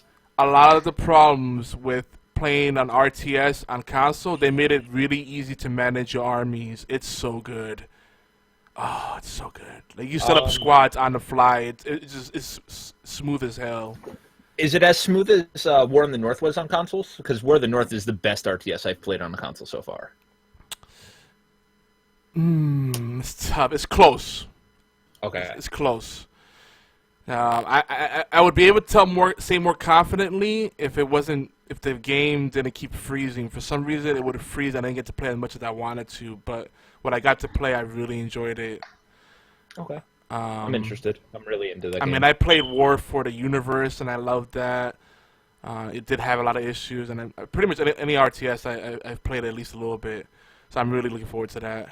And this is probably one of the better, if not the best, RTS port for console. Like, it's made with the console in mind, not an afterthought. So that's really big. Last one, which we talk about, Red Dead Redemption 2. Am I missing any games we're anticipating in 2017? Breath Persona of the 5. Wild. Or actually, do we just want to limit it to this 2017? Or just period? Doom. Well, in that case, Doom 2. If you're going there. See, Breath of the Wild. Yeah, that's March. Okay, Breath of the Wild. I'll put it in there just for you, Beard. Anything else? That's Persona already 5. been bought. Persona 5. Persona 5. Oh, okay, yeah, that's a good one too. All right. So what's your pick, Beard? Breath of the Wild. All right, so he's not picking anything. Moving on. JK. Okay, How Breath is of the that Wild. not? How is that? I'm kidding. I'm just Come on. trolling. Breath of the Wild. I get it. Chris, what's your pick? I bought a Wii specifically for it. Do you really have to ask me that? Actually, I do, because I think there's a lot of games you're probably very passionate about, and I'm Dude, I super have excited. a Triforce tattooed on my forearm. Do you really have to ask me that? Wow, Yeah, that's true. dedication. You do have the Zelda. Okay. So obviously Zelda, but if Zelda wasn't on the list, what would it be? Persona 5. Okay. Cool. War Child? I want to see Mass Effect do well again, so I had to pick Mass Effect. That's just me. This is a really hard choice for me, because it's either it's going to be Wildlands, Scalebound, or Mass Effect. I'm going to go with Wildlands, just because I love tactical shooters. That's my bread and butter, and I've been playing Ghost Recon for a long time, ever since the PC games. But Scalebound, I think is going to be a real surprise. It's going to be another one of those games that not many people will play, but the few that play it will love it. Is Breath of the Wild third person or first person? Third. Not Breath of the Wild. Oh my god. I'm sorry. Tired. Wildlands? Wildlands. Third person. Okay, yeah, I'm totally down. Yeah. So it's going to be... Advanced Warfighter was so good. Dude, So I wanna play Graw, that yes. Oh, man, I did Graw competitive. Oh, it was so good. Aliens Colonial Marines 5. The one game that you guys didn't mention though, I didn't hear on your list at all, is Horizon Zero Dawn, which comes out in February, and that game looks That does freaking look good. It does. I'm buying that. I'll put on the list, but I think we all made up our mind anyway. I don't think that game was going to sway us. No, I just wanted to let you, because that's a big game that Sony's pushing hard. It looks really good. Because it looks so good. Yep. I mean, when that dropped at E3, That stole the show. Yep. Isn't For Honor isn't that the Chivalry clone? For Honor? Yeah, isn't that the Chivalry clone? No, I take that back. For Honor would be mine. Yeah. It's where they mix the Vikings with the Samurai medieval knights and the samurai, yeah. And it's like heavy sword play, like close quarters combat. It's crazy. And the input is interesting too, because you got to use a thumbstick to decide your stance, and it's almost like a medieval shogunate paper rock scissors. I'm changing mine to For Honor. Can't believe I forgot about that game. Yeah, if you ever done castle raids in Elder Scrolls Online or a game comparable, it's like that, but For Honor takes that experience and makes it it gives you a lot more micro. It looks really cool, like having that much control over your stance and how you swing. That looks pretty crazy. I'm not changing my answer, but I'm really curious about that too. That's coming out in March too, I think. I have a shimmer. No, February, I think. Ooh. I have a shimmer myself. Forgive on this, please. Man, Honor must come back now. It's gonna be a year. That's racist. It's gonna be a year to be broke. For Honor is Valentine's Day. Yep. Oh, that's right. Because I remember now, because in E3 we're making a joke like, the perfect game to play with your loved ones. Why is it originally Persona 5 was supposed to come out that day. That makes a little more sense. For Honor, like, I'm gonna raid your pussy, baby. Yeah. What? Like, what? What? What the fuck are you talking about, Yogi? You know, because you're pillaging. I'm gonna pillage your vagina. I really hope there's some girl that's that nerdy that would find that sexy. I really do. It probably is. She's cosplaying right now, like, bring your sword, big boy. My wife's really nerdy, but not that nerdy. Yeah, that's like Suicide Girls nerdy almost. It's like it's too good to be true, and then it's not. Sorry. Okay, I got you. I get what you're throwing at me. All right, next category. Now, we already gave an award to the best MOBA, but there's a gray area where it's a MOBA, but not quite, or it is a MOBA, but they don't want to call it a MOBA. And now there's a category that's kind of magically appeared called Hero Shooter, but it's still a MOBA if you ask me. This includes games like Paladins, Paragon, Overwatch, Lawbreakers, Battleborn. I'll even throw in Air Mech for giggles. Wait, did you just say Overwatch is a MOBA? I say it does take a lot from MOBA, yes. He said Hero I would put Shooter. it in the same general umbrella. But people there's go, no yo, what are minions. no creeps? Oh, you're just being literal. There's no minions. There's no like, yo, fight off these towers and then do the thing, which is what makes a MOBA. Isn't Hero Shooter. Isn't Shooter. But isn't Hero Shooter what they call that bootleg Doom movie that was supposed to represent Doom? I mean, I'm just trying to make sure my facts are correct here. I'm just saying this genre would not exist if MOBAs weren't there to set the foundation. It's just people said, well, I like what MOBAs do, but let's kind of take a different direction. But it's still fundamentally a MOBA. You can't go. I feel like people get too hung up on towers and creeps, and that's going to be less and less the thing we're going to see because then everyone's going to have the same game, right? But Overwatch is a shooter. Overwatch would be around even if MOBAs weren't a thing. I don't know. I'm telling you, games like Dota It would. and Smite really paved the way for something like Overwatch. For MOBAs, yeah, but not for Overwatch. Overwatch got paved the way by like GoldenEye and Doom, Quake 3. and Quake. Also, Doom has Ultimates. Well, not Cool. Wolfenstein. I mean, was play a different kind of Doom than I did. I'm just saying, the similarities are there. Doom had a multiplayer a long time ago. It did have Long multiplayer, but it didn't have. You have Ultimates, right? And you have a lot of MOBAs have the same, three or four abilities, and then your ultimate. It's like the same heart. That's the heart of a MOBA. It's like pseudo RPG, but then it leans more towards RPG. To me, that's what a MOBA is. And then But you have to Overwatch work doesn't lean objectives. towards RPG at all. The what? Overwatch doesn't. You don't level up and get new abilities and stuff in Overwatch. Yeah, that's the only thing I would say that keeps it from being more of a traditional MOBA. But I would still put in that general umbrella. That's me personally. Overwatch is Call of Duty Team Deathmatch Yeah. with bright colors. And interesting characters. I would agree with you guys wholeheartedly if there weren't ultimates, and if there weren't the kind of objectives that are in there, because those kind of objectives have been in like other MOBAs, you know. So a capture the flag game is automatically a MOBA now? No, that's a little different. I'm trying to follow your logic here. Cause Flag Hard points MOBA now? Sequel to Hero Shooter. Doom. All right, when Call of Duty gets still on ultimates, I'll put in the MOBA arena too. Call of Duty's had ultimates for 3 years kill now. streaks. No, kill streaks don't count. That I'm is not talking about kill streak. I'm if- talking about pressing L1 and R1 when your bar is full, and then like shooting the bows that killed people multiple times, or the revolver from Black Ops 3, or being able to go invisible, or being able to see everybody on the map, or making multiple clones of the robot guy. Yeah, They've had it for 3 years now. I get what you're throwing at me, but it doesn't have the same kind of Those are flavor. Like ultimate. when you do an ultimate a MOBA, you feel like that epicness, like this is a game changer. In Black Ops 3, Yeah, okay, that's how it is in Black Ops. nah, it doesn't have the same. To me, it doesn't feel the You same. get like 30 kills. You get like anywhere between like 2 and 30 kills if you're a good player. It's like Hanzo's freaking dragons.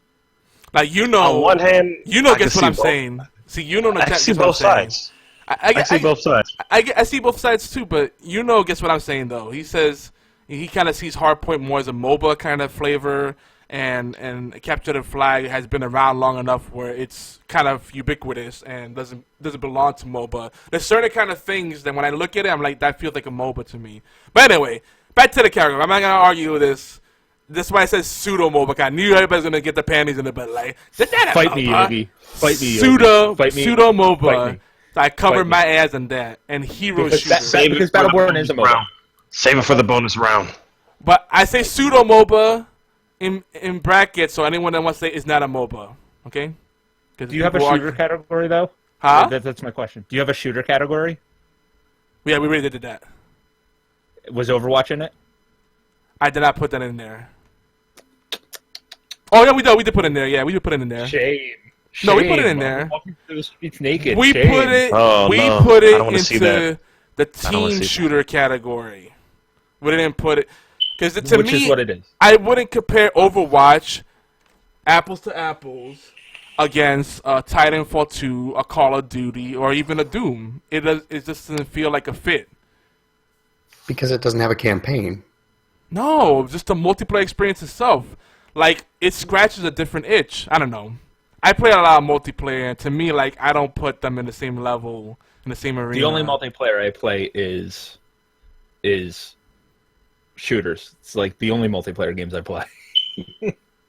See, my I don't gaming even is care to play many almost... shooters anymore.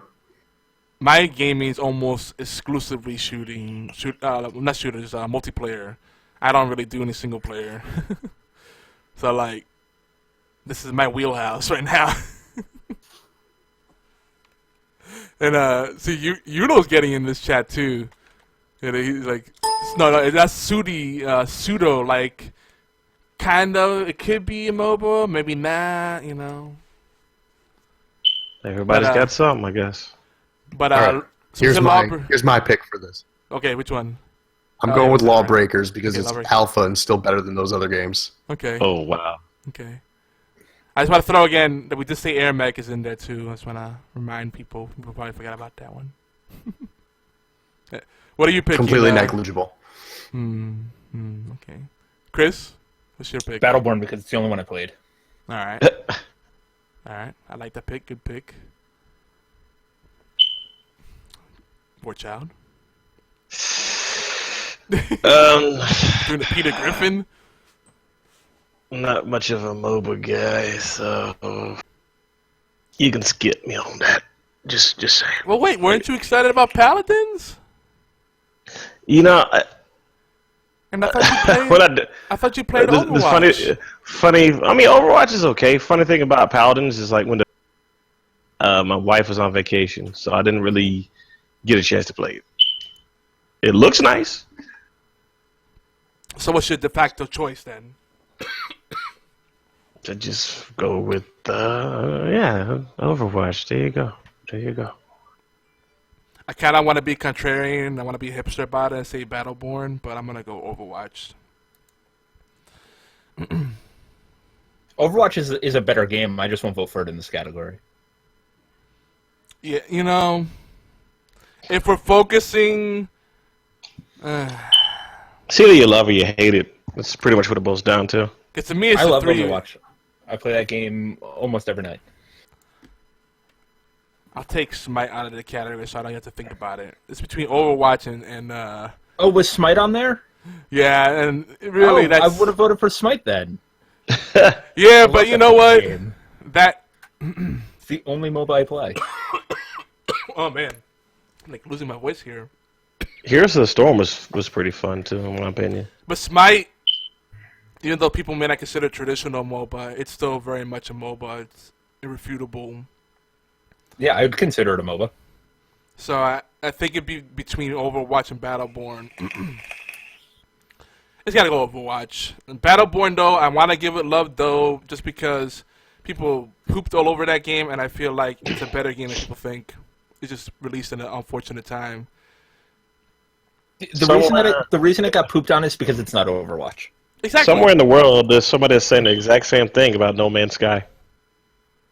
No. Battleborn just wasn't that good. It's a good game. People didn't give it a chance. No, Battleborn wasn't a good actually, game. in itself, it's a really fun game. But it's like, if you don't have, like, alright, in a world where you have unlimited funds, I'd own every game, and Battleborn would be one of them. But it's like, to me, it was a choice of, well, I could either buy Battleborn or Overwatch, and it was a no-brainer, because everybody wanted to play Overwatch. But I actually really like Battleborn. There's some things in Battleborn that I like better than in Overwatch, to be honest. So, and I'm a Blizzard fanboy, so that's saying something. But at the end of the day, it's the online game. You gotta play the game that your friends are playing, and it's not Battleborn. Or you just make friends with the 9 other people playing Battleborn. Yeah, that's true. Hey, more people will be pals. playing it now. It's $3 right now. Wow. Oh man! All right, Barely free. best massive game. Now, mind you, it's not necessarily an MMO, but that's included in here. Just massive in scope. You have Elder Scrolls Online, Battlefield 1, World of Tanks, The Division, Destiny, Warframe, Trove, World of Warcraft. This category is so not fair. Defiance and WildStar. Now, we had a lot of community picks, and there's some that I would take off of here just because it's unfair. It's like the moment you throw WoW in there, it's like, wow! Why's the automatic choice, right? Yeah. It kind of has to be with the amount that it's come back into relevance in the last year. Yeah. Yeah, that's true. I mean, it was definitely tapering off. Mm-hmm. I played both Legion and The Division, and I had so much more fun playing The Division than I did Legion. I used to love the Division. I would actually get back into it now because of the survival expansion, but due to the fact that when the Underground expansion came out, I spent too much time playing it just to unlock one blueprint, only to watch the blueprint get nerfed. So it was almost like I was dispassionate about it. And I didn't play it for a good long time, to the point where it was either Destiny or the Division. I spent more time playing Destiny.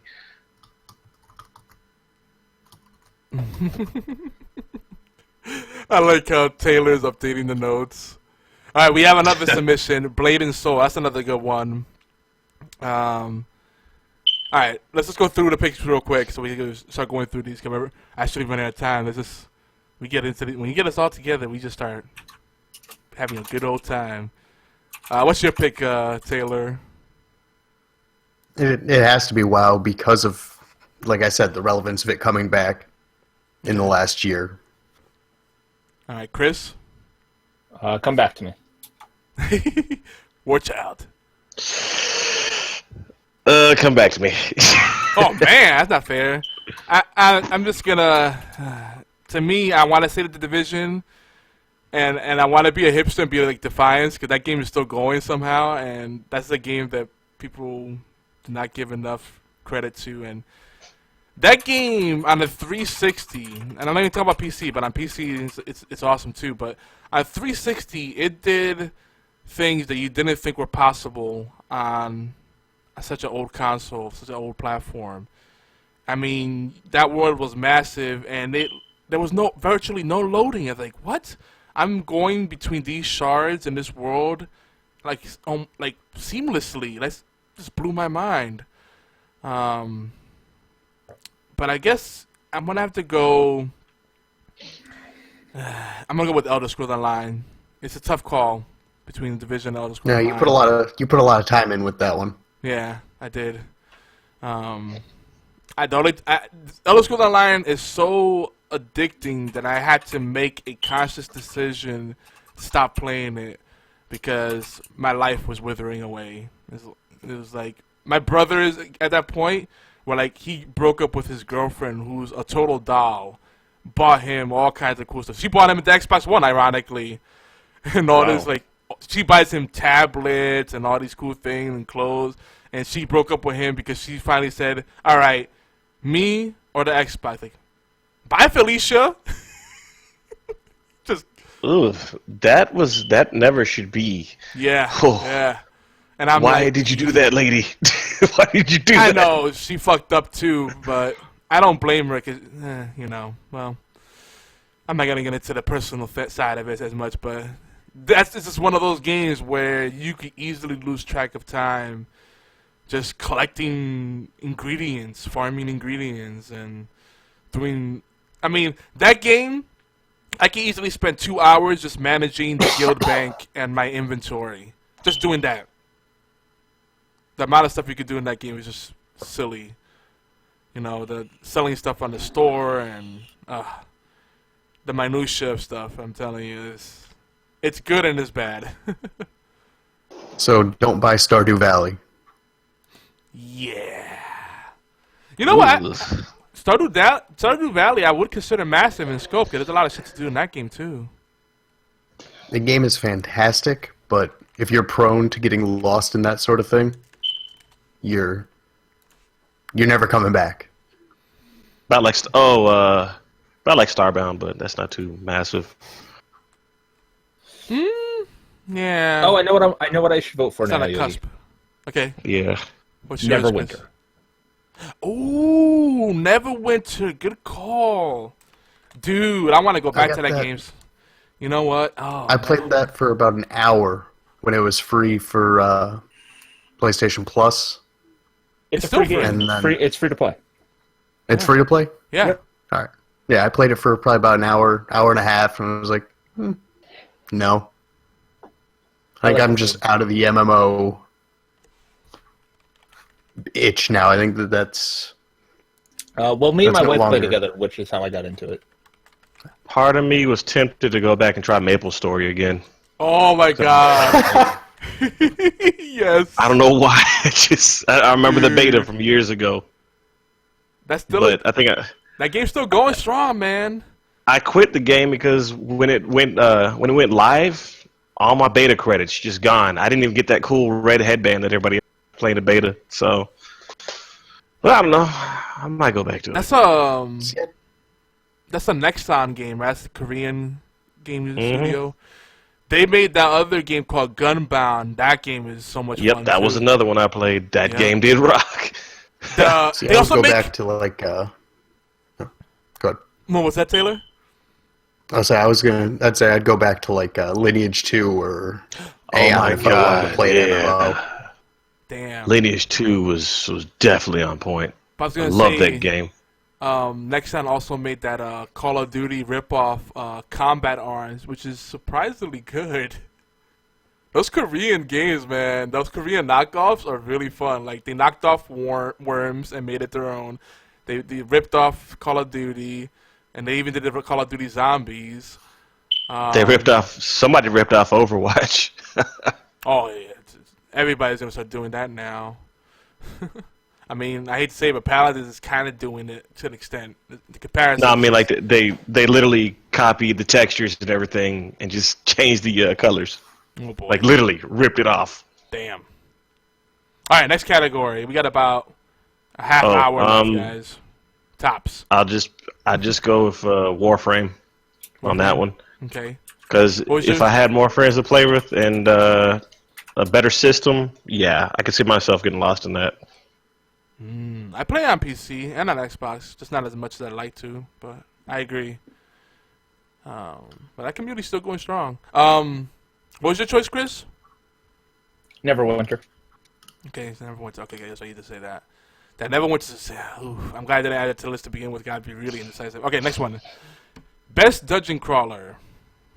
All right, we got Dungeon of the Endless, Grim Dawn, Incredible Adventures of Van Helsing, Dungeon Land, and yes, again, as a reminder, not all of these released in 2016, but some of them did get ported in 2016, so or they became relevant because we're playing them. We played them in 2016. So, any other ones you want to throw in there? Dungeon Crawler. I'm still playing Diablo 3. Would Hyper Light Drifter count as a Dungeon Crawler? No. Okay. Just want to see what you guys felt on that. Diablo 3? You want to see Diablo 3? Like, I feel like if you put Diablo 3, it's going to be automatically that. Fine, I'll put it in. Come on, that's not even fair. Yeah. And then you got, what was the other one that was a Torchlight? Did you play that in this past year? I saw it, didn't play it. It looked like it was interesting. Torchlight 2? It's an option. Okay, I'll put it in there. I'd say Dungeon of the Endless, just because that's the only game on here that I've played.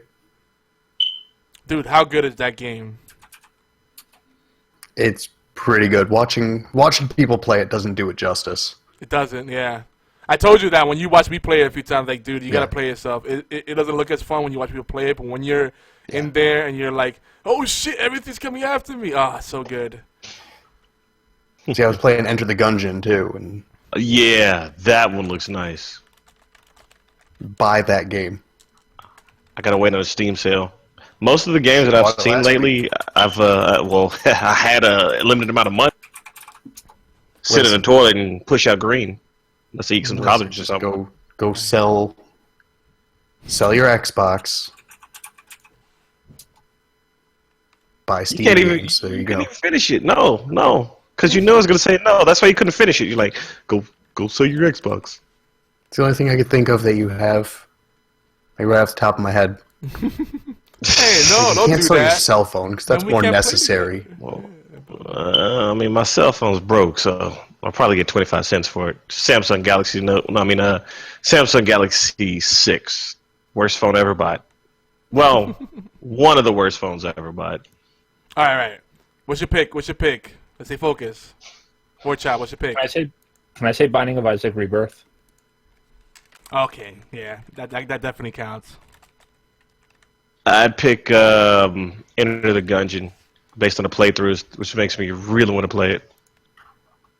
I'm gonna Do go it. with Dungeon and the Endless. That game, if you haven't played it yet, you can get it for $10 or less. It is one of the most unique entries. It combines tower defense, role-playing mechanics, real-time strategy, turn-based strategy, which seems contradictory, but when you play, you'll see what I mean. It's a 4-player cooperative game, so now it's even in a smaller class of games because cooperative is unheard of. It's just an amazing game. I can't say enough about it. I guess some people don't give it a chance because they see the pixel art and they're like, it's another hipster piece of trash game. Why can't indie game developers spend money and make real graphics? Well, fuck you. Graphics do not That was the represent exact same thing I said about Stardew Valley. I think my exact words were, can I play another 8-bit bullshit hipster game and still have my soul intact after? I The mean, answer is yes. there's some there's some definite laziness out there, but there's nothing wrong with the 8-bit stylized games at all. As long as you put some Stardew Valley looks like it was made in RPG Maker, It really does. but it's fantastic. Yeah. I'd rather play a fun game that has high replay value that looks like shit than a game that looks great and it's boring. I don't get the mentality. Like, graphics are the icing. It's not the main appeal to me. Yep, agreed. Just put some Word. effort behind it. That's all you got to do. All right, next category. This is going to be quick. Best sports game. I have a feeling none of us really care about this category as much. I'm sorry. Rocket League. NHL Yeah. 17. Madden 17? NHL 17. Oh, I was about to say, whoa, that's surprising because I know you don't like football. Yeah, NHL 17, okay. WWE hockey hadn't been the games same are since always- SmackDown versus Raw. Did they come out with a new one? SmackDown versus Raw? No, I'm just saying that the games hadn't been the same since they stopped making the control yeah. scheme like those. Yeah. All right, so we got Rocket League, Forza Horizon 3, NBA 2K17, WWE, Madden, NHL. That's pretty much it. See, I liked Rocket League better when everyone sucked at it. Now that people are good at it, I can't play it. Yeah, it's terrible because the people that play it now are really dedicated. It's like, don't you have other games to play? Yeah, I gotta be hipster about it. I liked it when everybody sucked at it and no one was really playing it. Well, it's mainly because I'm trash at the game, so... The tryhards in Yeah. that game are ridiculous, though. I mean, they're flipping and hitting the ball with the back of their car while farting and reciting the Greek alphabet. Nice. It's like, really? You're like, damn. That's not try hard. That's just them being good. Skilled. It's like godlike epicness. This is a tough call for me, but I want to say if I had to buy one of these games right now, I'm really tempted to get Forza Horizon 3. Because I don't think there's enough difference between Madden 16 and 17, and I already have an NHL 16, so I'm good with that. I wish they'd make another UFC so you can reenact the Ronda Rousey. I was waiting for that. I'm riding it. You know, it's gonna have to be Rocket League just because it's just a fun take on the sports genre. Even if people They don't wanna need come another up with- fight night. Yeah, I Fight agree. nights. Fight Night. They should bring Fight Night back. Those were good. I games. like the Fight Night Champion because it had a really good storyline in it. And if they would have done Fight Night like that after everything else, I mean, yeah. And if That'd they wanted to play football again, they bring back Blitz. Yeah, oh my Oh, God, NFL NFL Blitz. Yeah. Or Mutant League football, for Pete's sake. Come on. Mega Man Soccer. Bring back old school NBA Jam with like the good people and not like these poster boy basketball players. They did do that. They did that a couple years ago. Oh no! They brought back NBA Jam with the poster boy basketball players. I'm talking about like real basketball players. Like the Steve Kerrs and the Horace Grants of the world. Take Scottie Pippen. Scottie Larry Pippen, Bird. Luke Longley. Best center Charles ever. Barkley. Sorry. Shaq. Always Shaq. Oh, man. Shaq. I mean, they could put Kobe in there. I wouldn't be mad about that. You know, Shaquille O'Neal, best free throw shooter ever. That's also really funny. I like Shaq. They should make another Shaq Fu game while we're at it. I think they made another one. They tried. It failed hard on Kickstarter. Yeah, Thank God. they did try. World has been saved again. All right, so we kind of just landed on Rocket League by default. But honorable mention to Forza Horizon 3 for me. I really want to play that game. Just because I like tuning. I don't like racing as much. I like tuning the vehicles, and I like more of an arcade style flavor, like a Rad Racer or Chase HQ or Need for Speed Rivals, where it's just kind of more goofing around and not so much, oh, if you veer off, if you don't make this turn perfect, you lose 5 seconds and you lose the match. Like, what the hell? Like, racing games are frustrating. Bring back Burnout. Yes! Bring back Burnout. True. Although best Need for Speed, in my opinion, was Most Wanted, the very first The very first one, right? Yeah. Hot Pursuit from '97. That was the best one. That was a good one. You turn the track on, and there's this one level, I think it was the first one. You go backwards on it, and the bridge would launch you, especially if you had the El Nino. So next year, hopefully, when we do this category, it'll be best sports/racing game, or maybe we'll have a dedicated racing category, and we'll see games like Demolition Derby and Burnout, and I don't know, Split Second. That was decent actually. Yeah, it wasn't too Maybe bad. Twisted Metal, maybe? Twisted Metal. Yes. They messed Crew them up wasn't so bad much, either. though. The Crew is all right. It's a lot better than what I've seen, but Like the Ubisoft re-release needs to- is all right. The re-release is all right. I bought it when it first came out. Ubisoft needs to stick with certain things and not switch up things, in my opinion. I have the Crew on Xbox One. If anyone wants to play that, yeah, I want to give that another shot. All right, best Next year horror it's going to game. be... What was that? Joe. The I what? was gonna say next year it's gonna be drift this turn 5 times and sneak attack and listen, eavesdrop on the other racers. Oh my Blah blah blah. I'm losing it. See, I should have just said a joke, and now it's not like that good anymore. So And now you just made it better by admitting to it. So, you're fine. I The laughed. trailing off there was pretty ace. I got cut off. I'm sorry, that was my bad. I'm trying to go through the categories. We got a lot of I categories. know. I'm sorry. We're It was a going good deep joke. on this show, guys. It was a good joke. This is gonna, I don't know. I said 4 or 5 parter. It's probably gonna be like 10 episodes. We're still doing the unicorn poopies, guys. Got backlogged from the unicorn poopies. Trying Best to get it out. best non-wire bra for men. The nominees. Playtex. All right, best horror This game. is why it takes forever. I The know, bromance. I know. It's Layers of Fear. Oh, Layers of Fear from right out the gate from Beer. Right out the gate.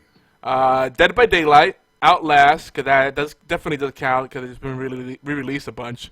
Five Nights at Freddy 4 or 5, whatever they're up to now. You know what? 7. I think I lost count. I lost count too. Alien Isolation. That you was know, That was good, but that was 2015. yeah, but a lot of people started playing it in 2016. Again, it's what's relevant now. Like, I heard more people talk about it this year than last year. And Dead Rising 4, even though you could argue if it's horror or not. The horror elements are definitely in there. Alien Isolation, hands down. The Resident Evil demo. Isolations. Yeah, actually, okay, I'm sorry. I thought you were talking about like an old Resident Evil demo, but you're right. We That want was to add pretty good. another nominee, Resident Evil. Okay. It's just a demo, but it's scary. It's the scariest thing out of everything that's out in here. Mm-hmm. No, Matter of fact- Layers of Fear had more. You think What? so? I didn't like Layers. Resident Layers Evil of Fear comes out of was my more birthday. PT. Best, it has to be best horror. It doesn't have to be the scariest horror. But that's a good thought though. 'Cause if it's scariest, that's a whole different conversation. Which reminds me, Resident Evil comes out of my birthday, so if anybody out there would like to just make a purchase for the War Child Foundation, I'll send you that information. Hashtag free games. Send No Man's Sky for best horror game. That's pretty good. You know what? That's a win. That's a win. We got our winner. I'm gonna add it in there just for you. Oh man. I like the cut of his jib. I want to say Dead by Daylight because that's the game I'm most interested in playing if I have to buy something new. But as far as what I've actually played and enjoyed, I'm just gonna go with Dead Rising 4. That's my choice. Because horror can't be funny. I'm going No Man's Sky. I'm going No Man's Sky. Oh, that's not fair. It's so true though. Okay. Alien Isolation Joke wins first, the but vote again. Moving on to the next category. What did you pick? Alien David? Isolation. Oh, you said Layers of Fear. Okay. Best fighting game. All right, Street Fighter 5 and Leet City Gaming is gonna like that. By the way, make sure you check him out. Leet_City_Gaming. That's Leet L33T. That's the Leet way to spell Leet. Nah, I mean word. Anyway. He's got a fight night every Monday too on his channel. I know. That's what I said. I know he does the fighting games a lot. Street Fighter 5, Killer Instinct, Brawlhalla, Jetpack Fighter, which kind of counts. Guilty Gear Revelator, Dead or Alive Final Round. Don't laugh. It counts. And Mortal Kombat Complete /XL. Because there's so many different versions floating around. I'm more of a Guilty Gear fan versus the other ones, and I like the other ones a lot too. So that speaks volumes about Guilty Gear to me. Revelator was fantastic. Oh, my bad. Definitely. Elite is a 133T, not an L. Why did I think it's an L? I thought it was an L. Yeah, see, you gotta make it all difficult because this font is not good. Let's see. No, that's a 1. That's a L. No, It's that a is trap. L. It is an L. He tricked me. Oh, I It's am a right. trap. He's trying to I'm gonna confuse wake me. my wife up. It's a trap. Okay, all right, back to the discussion. All right, so picks. Anything else we want to add last minute before we go around the table? No? Okay. No, I Wins think by that's all. gunflame. But I'm saying Revelator. Although Alright. I was slightly disappointed Testament wasn't in there. You know, if they do continue to make these Guilty Gear games the way they are, Testament may end up being in there. You never know. Yeah, I need him back. He was my ace. I spent a couple years of my life playing Guilty Gear Asuka 4-player. Oh God, yeah, that was a good game. That was the most amount of drinking I've ever done while playing a video game. I remember in college we would have some serious Guilty Gear tournaments. I mean, well, not tournaments, but matches to the point where rivalries developed. Like you'd pass the controller around, and everybody's like, "Yeah." All of a sudden, you see two rivals. Everybody's like, "Oh, it's gonna be good." Especially Soul versus Kai matches. Priceless. Those are always the best. Yes. And I was there as Testament to spoil their fun. AKA Testament, AKA Trap Card. All right. Oh yeah, with the EX Beasto I gotta say, and finding the Pimento. Oh, I that love game was Guilty ace. Gear, but the PC ports of Guilty Gear are so bad. It's only until They're like cancer. the most recent ones they finally added online multiplayer, and I was like, damn. Like who? I'm sorry. Who wants to play a single-player fighting game? It defeats the purpose. Me. I like love having my everything single-player there. fighting game. I like having everything there. I don't want to buy crap. I want it already there so I can choose and not waste my money on something that I might accidentally buy or purposely purchase and not like. That's just me. Mm-hmm. Yeah, don't. Yeah, that's a whole other rant. We won't go down that. That's slippery slope. That's dangerous. But We're not going back down that rant. We had it once. We're not going back there again. But all right. So, what's your pick, Beard? You said Revelator. What about you, Chris? Oh, yeah. Instinct. Killer Instinct. Okay. Yep. War Child. Guilty Gear. Guilty Gear. Let me guess. The mic went out. My mic went out. Did mine go out? No, we heard you. Okay, because I'm like, it's prone to do that. No, you're good. You'd be good, bro. No echo, nothing. Let jinx it. Knock on wood. Shh. So you say Guilty Gear. So 2 for Guilty Gear and 2 for Killer Instinct. I'm a Killer Instinct. And in spite of people saying that elitist fighters, you know, they're like, oh no, Killer Instinct's a bad fighter because it's just all you gotta do is spam buttons and it does everything for you. Yeah, they have the auto chain thing now, but That's why I like it. you know what? And that's part of why I like it. It's easy to learn, but if you learn the nuances of that game, you could be so like the mastery. There's degrees of mastery. Like it's not like just mash buttons. But Killer Instinct, like the amount of polish in that game and all the features they've added, how much it's evolved, and the different playable characters, it's a great game. I love it. The only thing that would probably make me change my mind to Killer Instinct is if they brought back the Ultimates and made them actually look good, instead of just watching somebody get beat up like 5 times and then have the screen say Ultimate.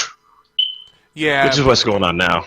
When you chain your first combo and you get 50 hits or more, if you don't freaking splooge your pants, then I don't know what else will make you. Cause that's just it's such a visceral experience. You're like blah, blah, blah, blah, blah, blah, blah, blah, blah, blah, you're slapping people up, and then it just goes ultimate, and you're like oh, or if they do a counter on you, they're like combo break, you're like no. I love that. I mean, I'll give you that, but after you do that, like the first 10 times, it gets so repetitive. Whereas, like Guilty Gear, they never changed up their meta, and their meta was something that made the game great. If you're consistently getting 50+ combos in Killer Instinct, I wanna train with you, senpai. No, I mean, I'm talking about when you time out a Roman cancel just right, so that you can do 3 super moves in a row, that's nothing better. When you drop 2 life bars of somebody with 3 well-placed attacks, that's it. It takes skill too.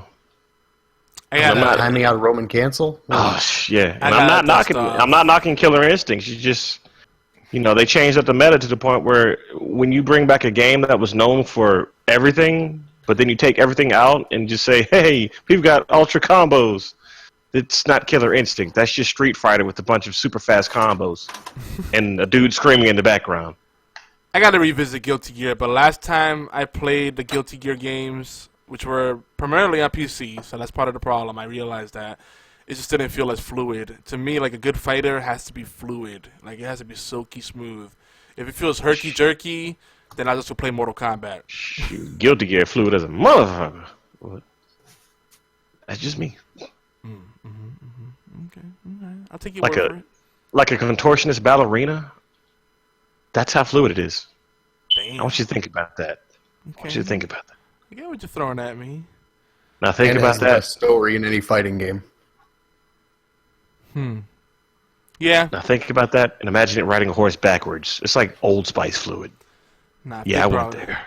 If they brought back Soul Calibur or Darkstalkers, we'd be having a whole different conversation. I just want Capcom versus SNK 3. I just want a new Power Stone game. Oh, Power Oh, Stone. too. God. You done went back.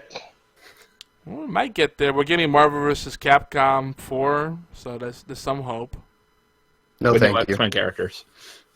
Yeah, I'm just saying no X-Men character yet at that. Until they put War Machine in there, it's just another Marvel game. Or just another Capcom game. Let's move on before I get sad. Oh, Rival Schools. Yep. Taking it there. Rival Samurai Schools Project Showdown. Justice, so good. Oh my god, Samurai Showdown. That game. Bushido Blade was really good too. I love that fighting game. True. But the guy had a gun. So much for his Bushido. Do any of you remember Eternal Fucking dude Champions? with the gun. Oh my god, that Genesis game? It's Or maybe a priceless. little more current. Fighting Vipers. Oh wow, yeah. Or Virtual On, where you fought with mechs. Yes. Virtual On was good. It was an Fucking awesome game. Yes. It was a classic, right out the gate. Yep. Fuck yeah. If you like mechs Virtual and On fighting was games, the best Gundam game. Oh, I know. The best Gundam game that never got the license. Oh, fucking Yeah. shit. I gotta change my I pants missed that after game. this. There was also another one that I had on Dreamcast that came straight from Japan. The psychic. It was called Oratorio Tangram. You talk about the game where you fight with psychic people? No, it was giant robots. Oh, okay. It was called, I think it was Oratorio Tangram. I may be butchering the pronunciation of that or whatnot, but That sounds vaguely that game familiar. was fucking dope. We're gonna have to research this guy. This is our homework. As Did a you team. say Oro There it is, Tango Orangutan? Virtua On 2. There it is, yes. Thank you, Lead City. Oratorio Tangram is the second virtual. Yeah, Virtual On. Yeah. Of course, Leet would find that. But now that I see it written, I know what you're talking about. Yeah. But there's another game we have to research. I know I have it somewhere. I have to find my Dreamcast games. I have them stashed away somewhere in the box. That's gonna be a mission to find. But it's a game where you fight. I know it's anime inspired, and everybody has like psychic abilities, and it's crazy. Like you fight within like a dome of psychic energy. It plays like a bit like the Dragon Ball Budokai kind of games. This sounds kind of familiar, but Yeah. JoJo's Bizarre Adventure. No, I would know. that's Talking good. about I Psychic just Force? finished that today. You're talking about Psychic Force, right? Yes, Yogi, I gotta do it. it's in the name. I gotta do it. What? Oh no! Oh, it had to happen. It had to happen, and we gotta follow it up right there. No. Sorry,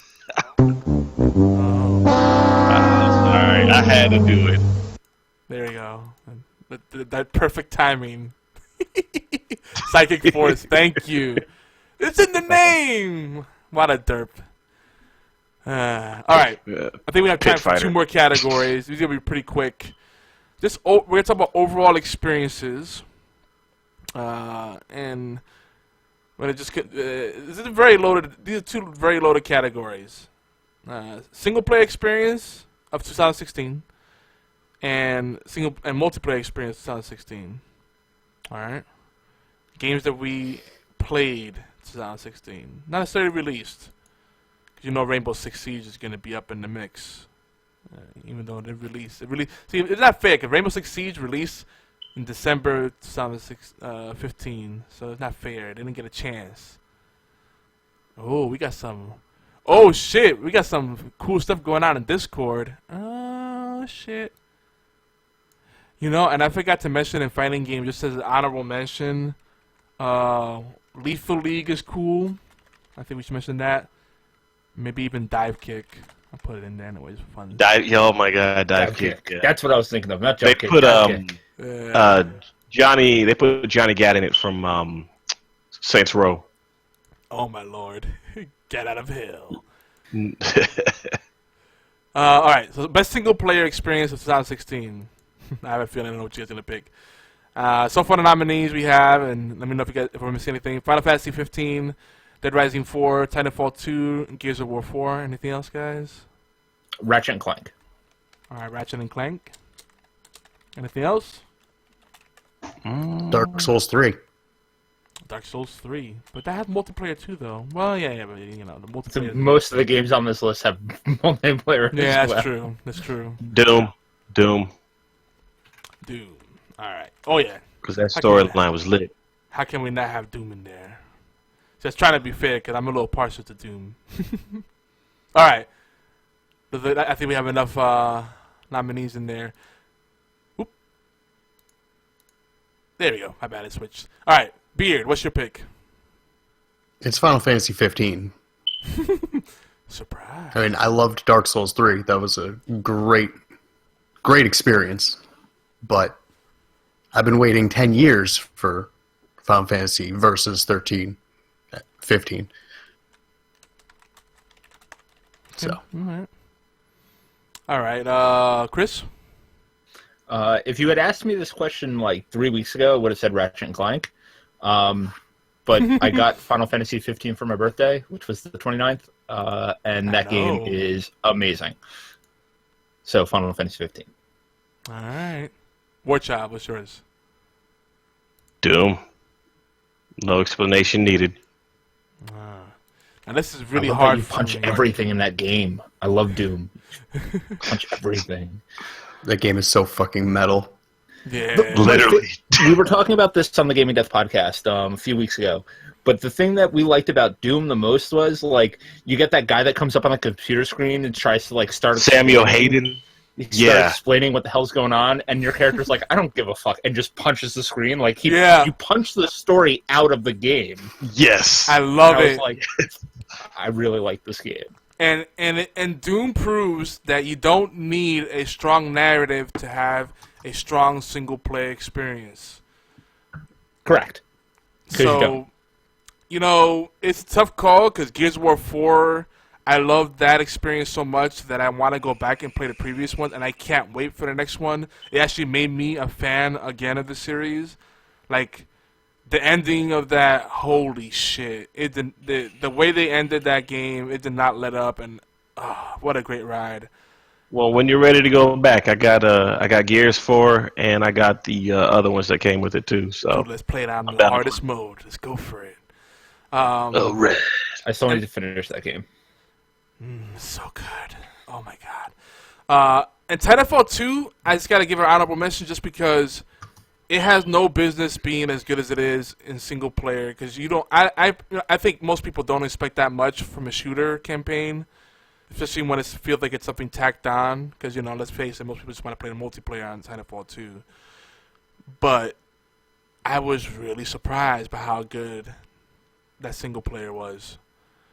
I guess they felt like they had to make up for it. Yeah, I mean, they did a good job.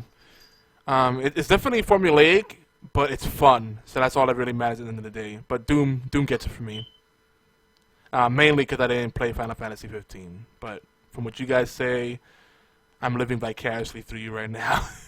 I really want to. It's not a game for you. It's super single player, and you don't like that kind of stuff. Well, I do. It's not that I don't like it. It's just that I know me. I'm going to get sidetracked by the multiplayer stuff, and then I'll never finish it.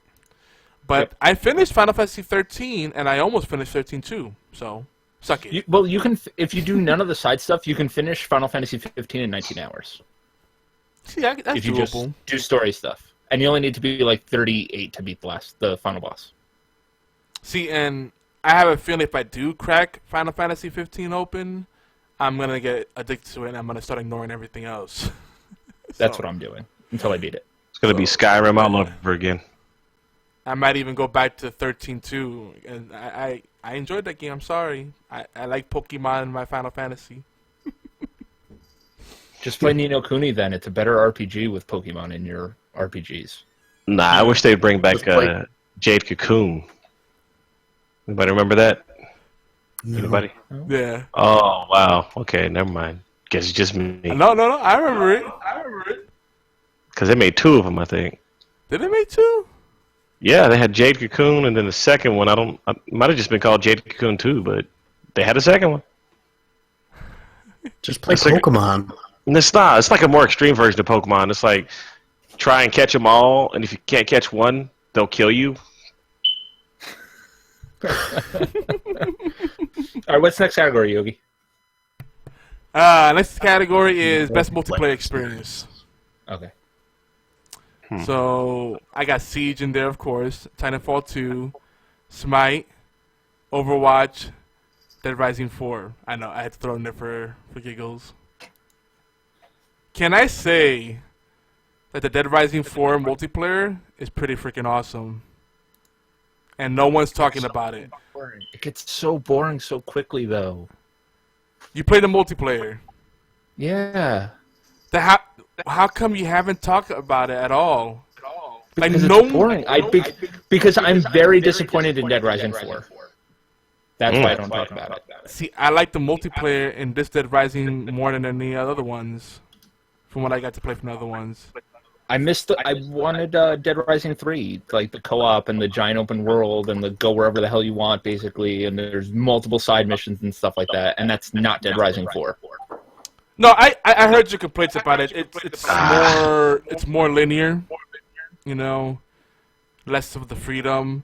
But I actually kind of like that because I wanted a game that gave me some exploration, but didn't give me so much that I'd feel overwhelmed. So, for me, this is the Dead Rising I've been waiting for. For the Dead Rising Pure, it's probably terrible. It's not terrible, it's just disappointing. All right. And can you put Mario Maker on this list, please? Mario Maker? Okay, I'll put Mario Maker. Anything else?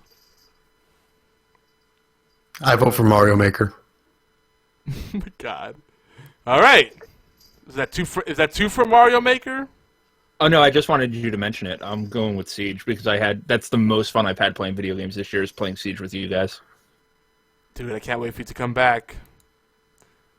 I get a lot of shit from it from Hollowblade because he's like, it's camping the video game.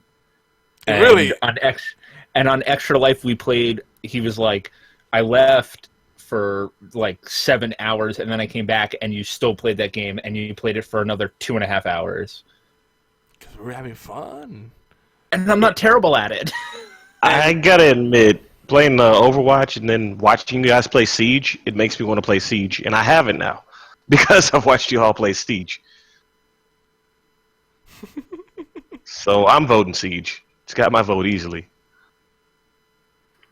Mario Maker is the most fun I've had playing a Mario game or streaming in the last year. I love Mario Maker. The game's amazing. Love that game. The levels that people come up with, they are the devil. Yeah.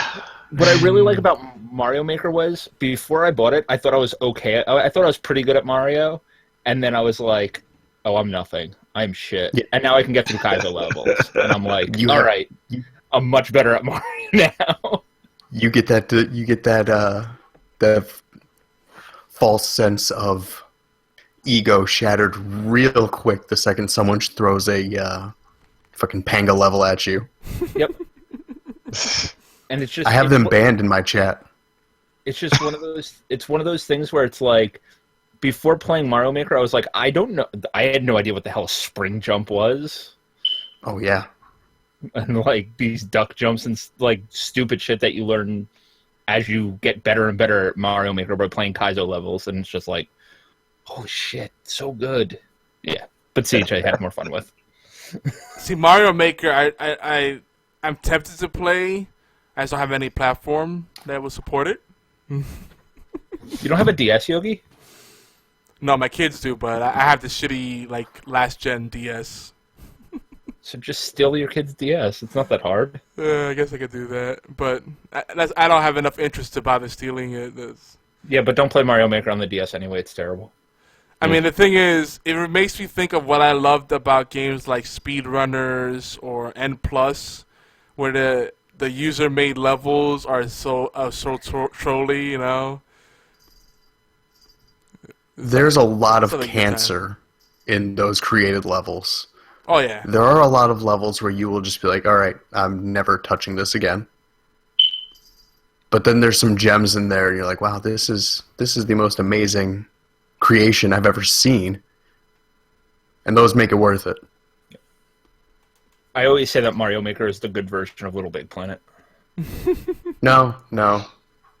It's the Nintendo version of it. It's the same ratio of good to crap. Oh, I just hate the platforming in Little Big Planet. I don't think it's very good. Little Big Planet was a lot better, is more fun to play with a small child. My wife would say differently about that. No? She, I hope she's not going to listen to this later, but okay, so when I first did Extra Life, we were taking turns playing games, and I had Little Big Planet 3, I think it was, and she ended up playing with somebody who was a 12-year-old, and she kept dying. So you know how you can send messages in the game? The 12-year-old sent a message like, "You're not very good at this game, are you? Oh, and by the way, I'm only 12." So my wife immediately woke me up and said, "I got to finish more." It was pretty good. Probably wasn't a 12-year-old, but that's funny. My wife couldn't get kids through are the smart. first level in the newest LBP when she played for Extra Life this year. Like the tutorial level. She just couldn't grasp the game. Oh, wow. And my wife plays games like Neverwinter and Skyrim and stuff like that, but she could not understand Little Big Planet. It's a whole different skill set, really. It was the jumping between the foreground, the middle ground, the background that confused her.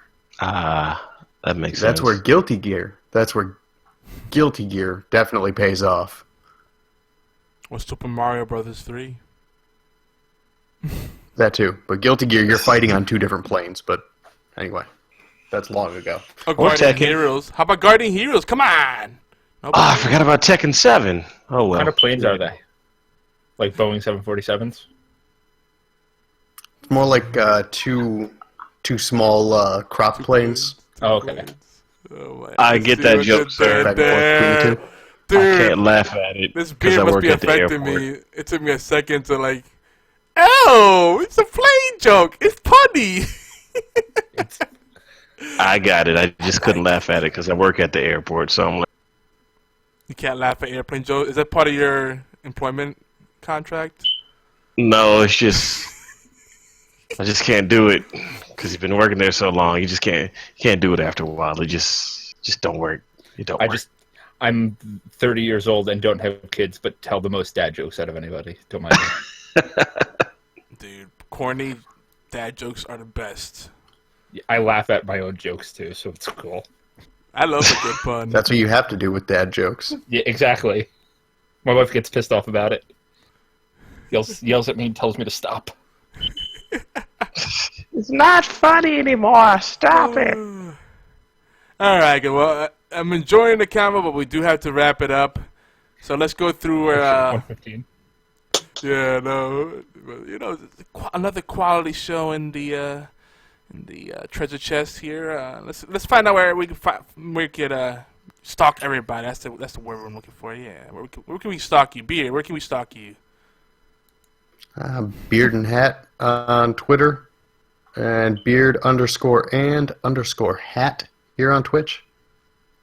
And are you gonna be playing Baby It's Cold Outside so someone could rape you? No, and it is cold outside. I'm gonna get a nasty email or two about that. Rape is not funny. Rape is always funny. No, it's not. Oh, Donald wow. Duck raping Porky Pig. No, it's not. Ugh. Ooh. Look, The only folks, kind of rape that's funny is clown rape, okay? comedy is irreverent. That's the whole point. You know, we're just making funsies, but we know it's a serious issue. Unless it's anime rape, then it's funny. Tentacle rape. Chris, where can we find you? All right, sit down because it's going to take a second. You can find me live on Twitch at 9:30 p.m. on Thursdays, twitch.tv/gamingdeath for the Gaming Death podcast, which is a podcast I run with me and 3 of my really good friends. We talk about video games, but we also talk about other stuff. Like today, we bitched about how Rogue One wasn't a very good movie. You can find me on Twitter. I'm at Death of Nation. You can find Gaming Death on Facebook, facebook.com/gamingdeath. And you can find me on PSN, Nintendo, Xbox Live. I'm Death of Nation. No, don't put an A there. It's not Death of a Nation, which a lot of people do. It's just Death of Nation. But I think that's it. And on here every once in a while. Like tonight I skipped playing Final Fantasy 15 to join you, Yogi. You should feel honored. I do. I had to edit my podcast first, though. That's why I wasn't here at the start. You should have been playing Final Fantasy 15 while you were here. No, I'm in my office, and my PS4's in the bedroom. Yeah, you can do a remote play. He joined his other boy band, his Geeky Antics boy band. It's only funny when she likes it. Wow. You like it. Did y'all see? I'm reading it. Watch out. Where can we find you? Hopefully not in jail, but I'm really biting my tongue right now. Go. just look at look me up at war.com and at Twitter or at Warchild Games on Twitter. No, sorry, don't look me up in prison because I'm not going there. Not going there at all. Not gonna happen. Word. And I'm YogiZilla everywhere, particularly on Xbox Live these days and Twitter, also Steam and pretty much everywhere else. You make a tag or a handle. But for our YouTube viewers, you're gonna get the usual outro and intro music. But for the folks listening via iTunes, Stitcher, TuneIn Radio, Player FM, Google Play, Cast, Spotify, whatever else we're on these days, we're gonna have the special music, including Rush Coil's 8-Bit Christmas chiptune Bonanza playing in the background. So hope you enjoyed that. Make sure you check them out. Again, rushcoil.bandcamp.com. Go buy the album. Support a fellow artist. Word. Anything else you guys want to say before we leave? Final And thoughts? God bless everyone. I like it. Perfect ending. Best ending ever. Bye, guys. Peace. And watch I'm out for Echo spent. back. Later, taters.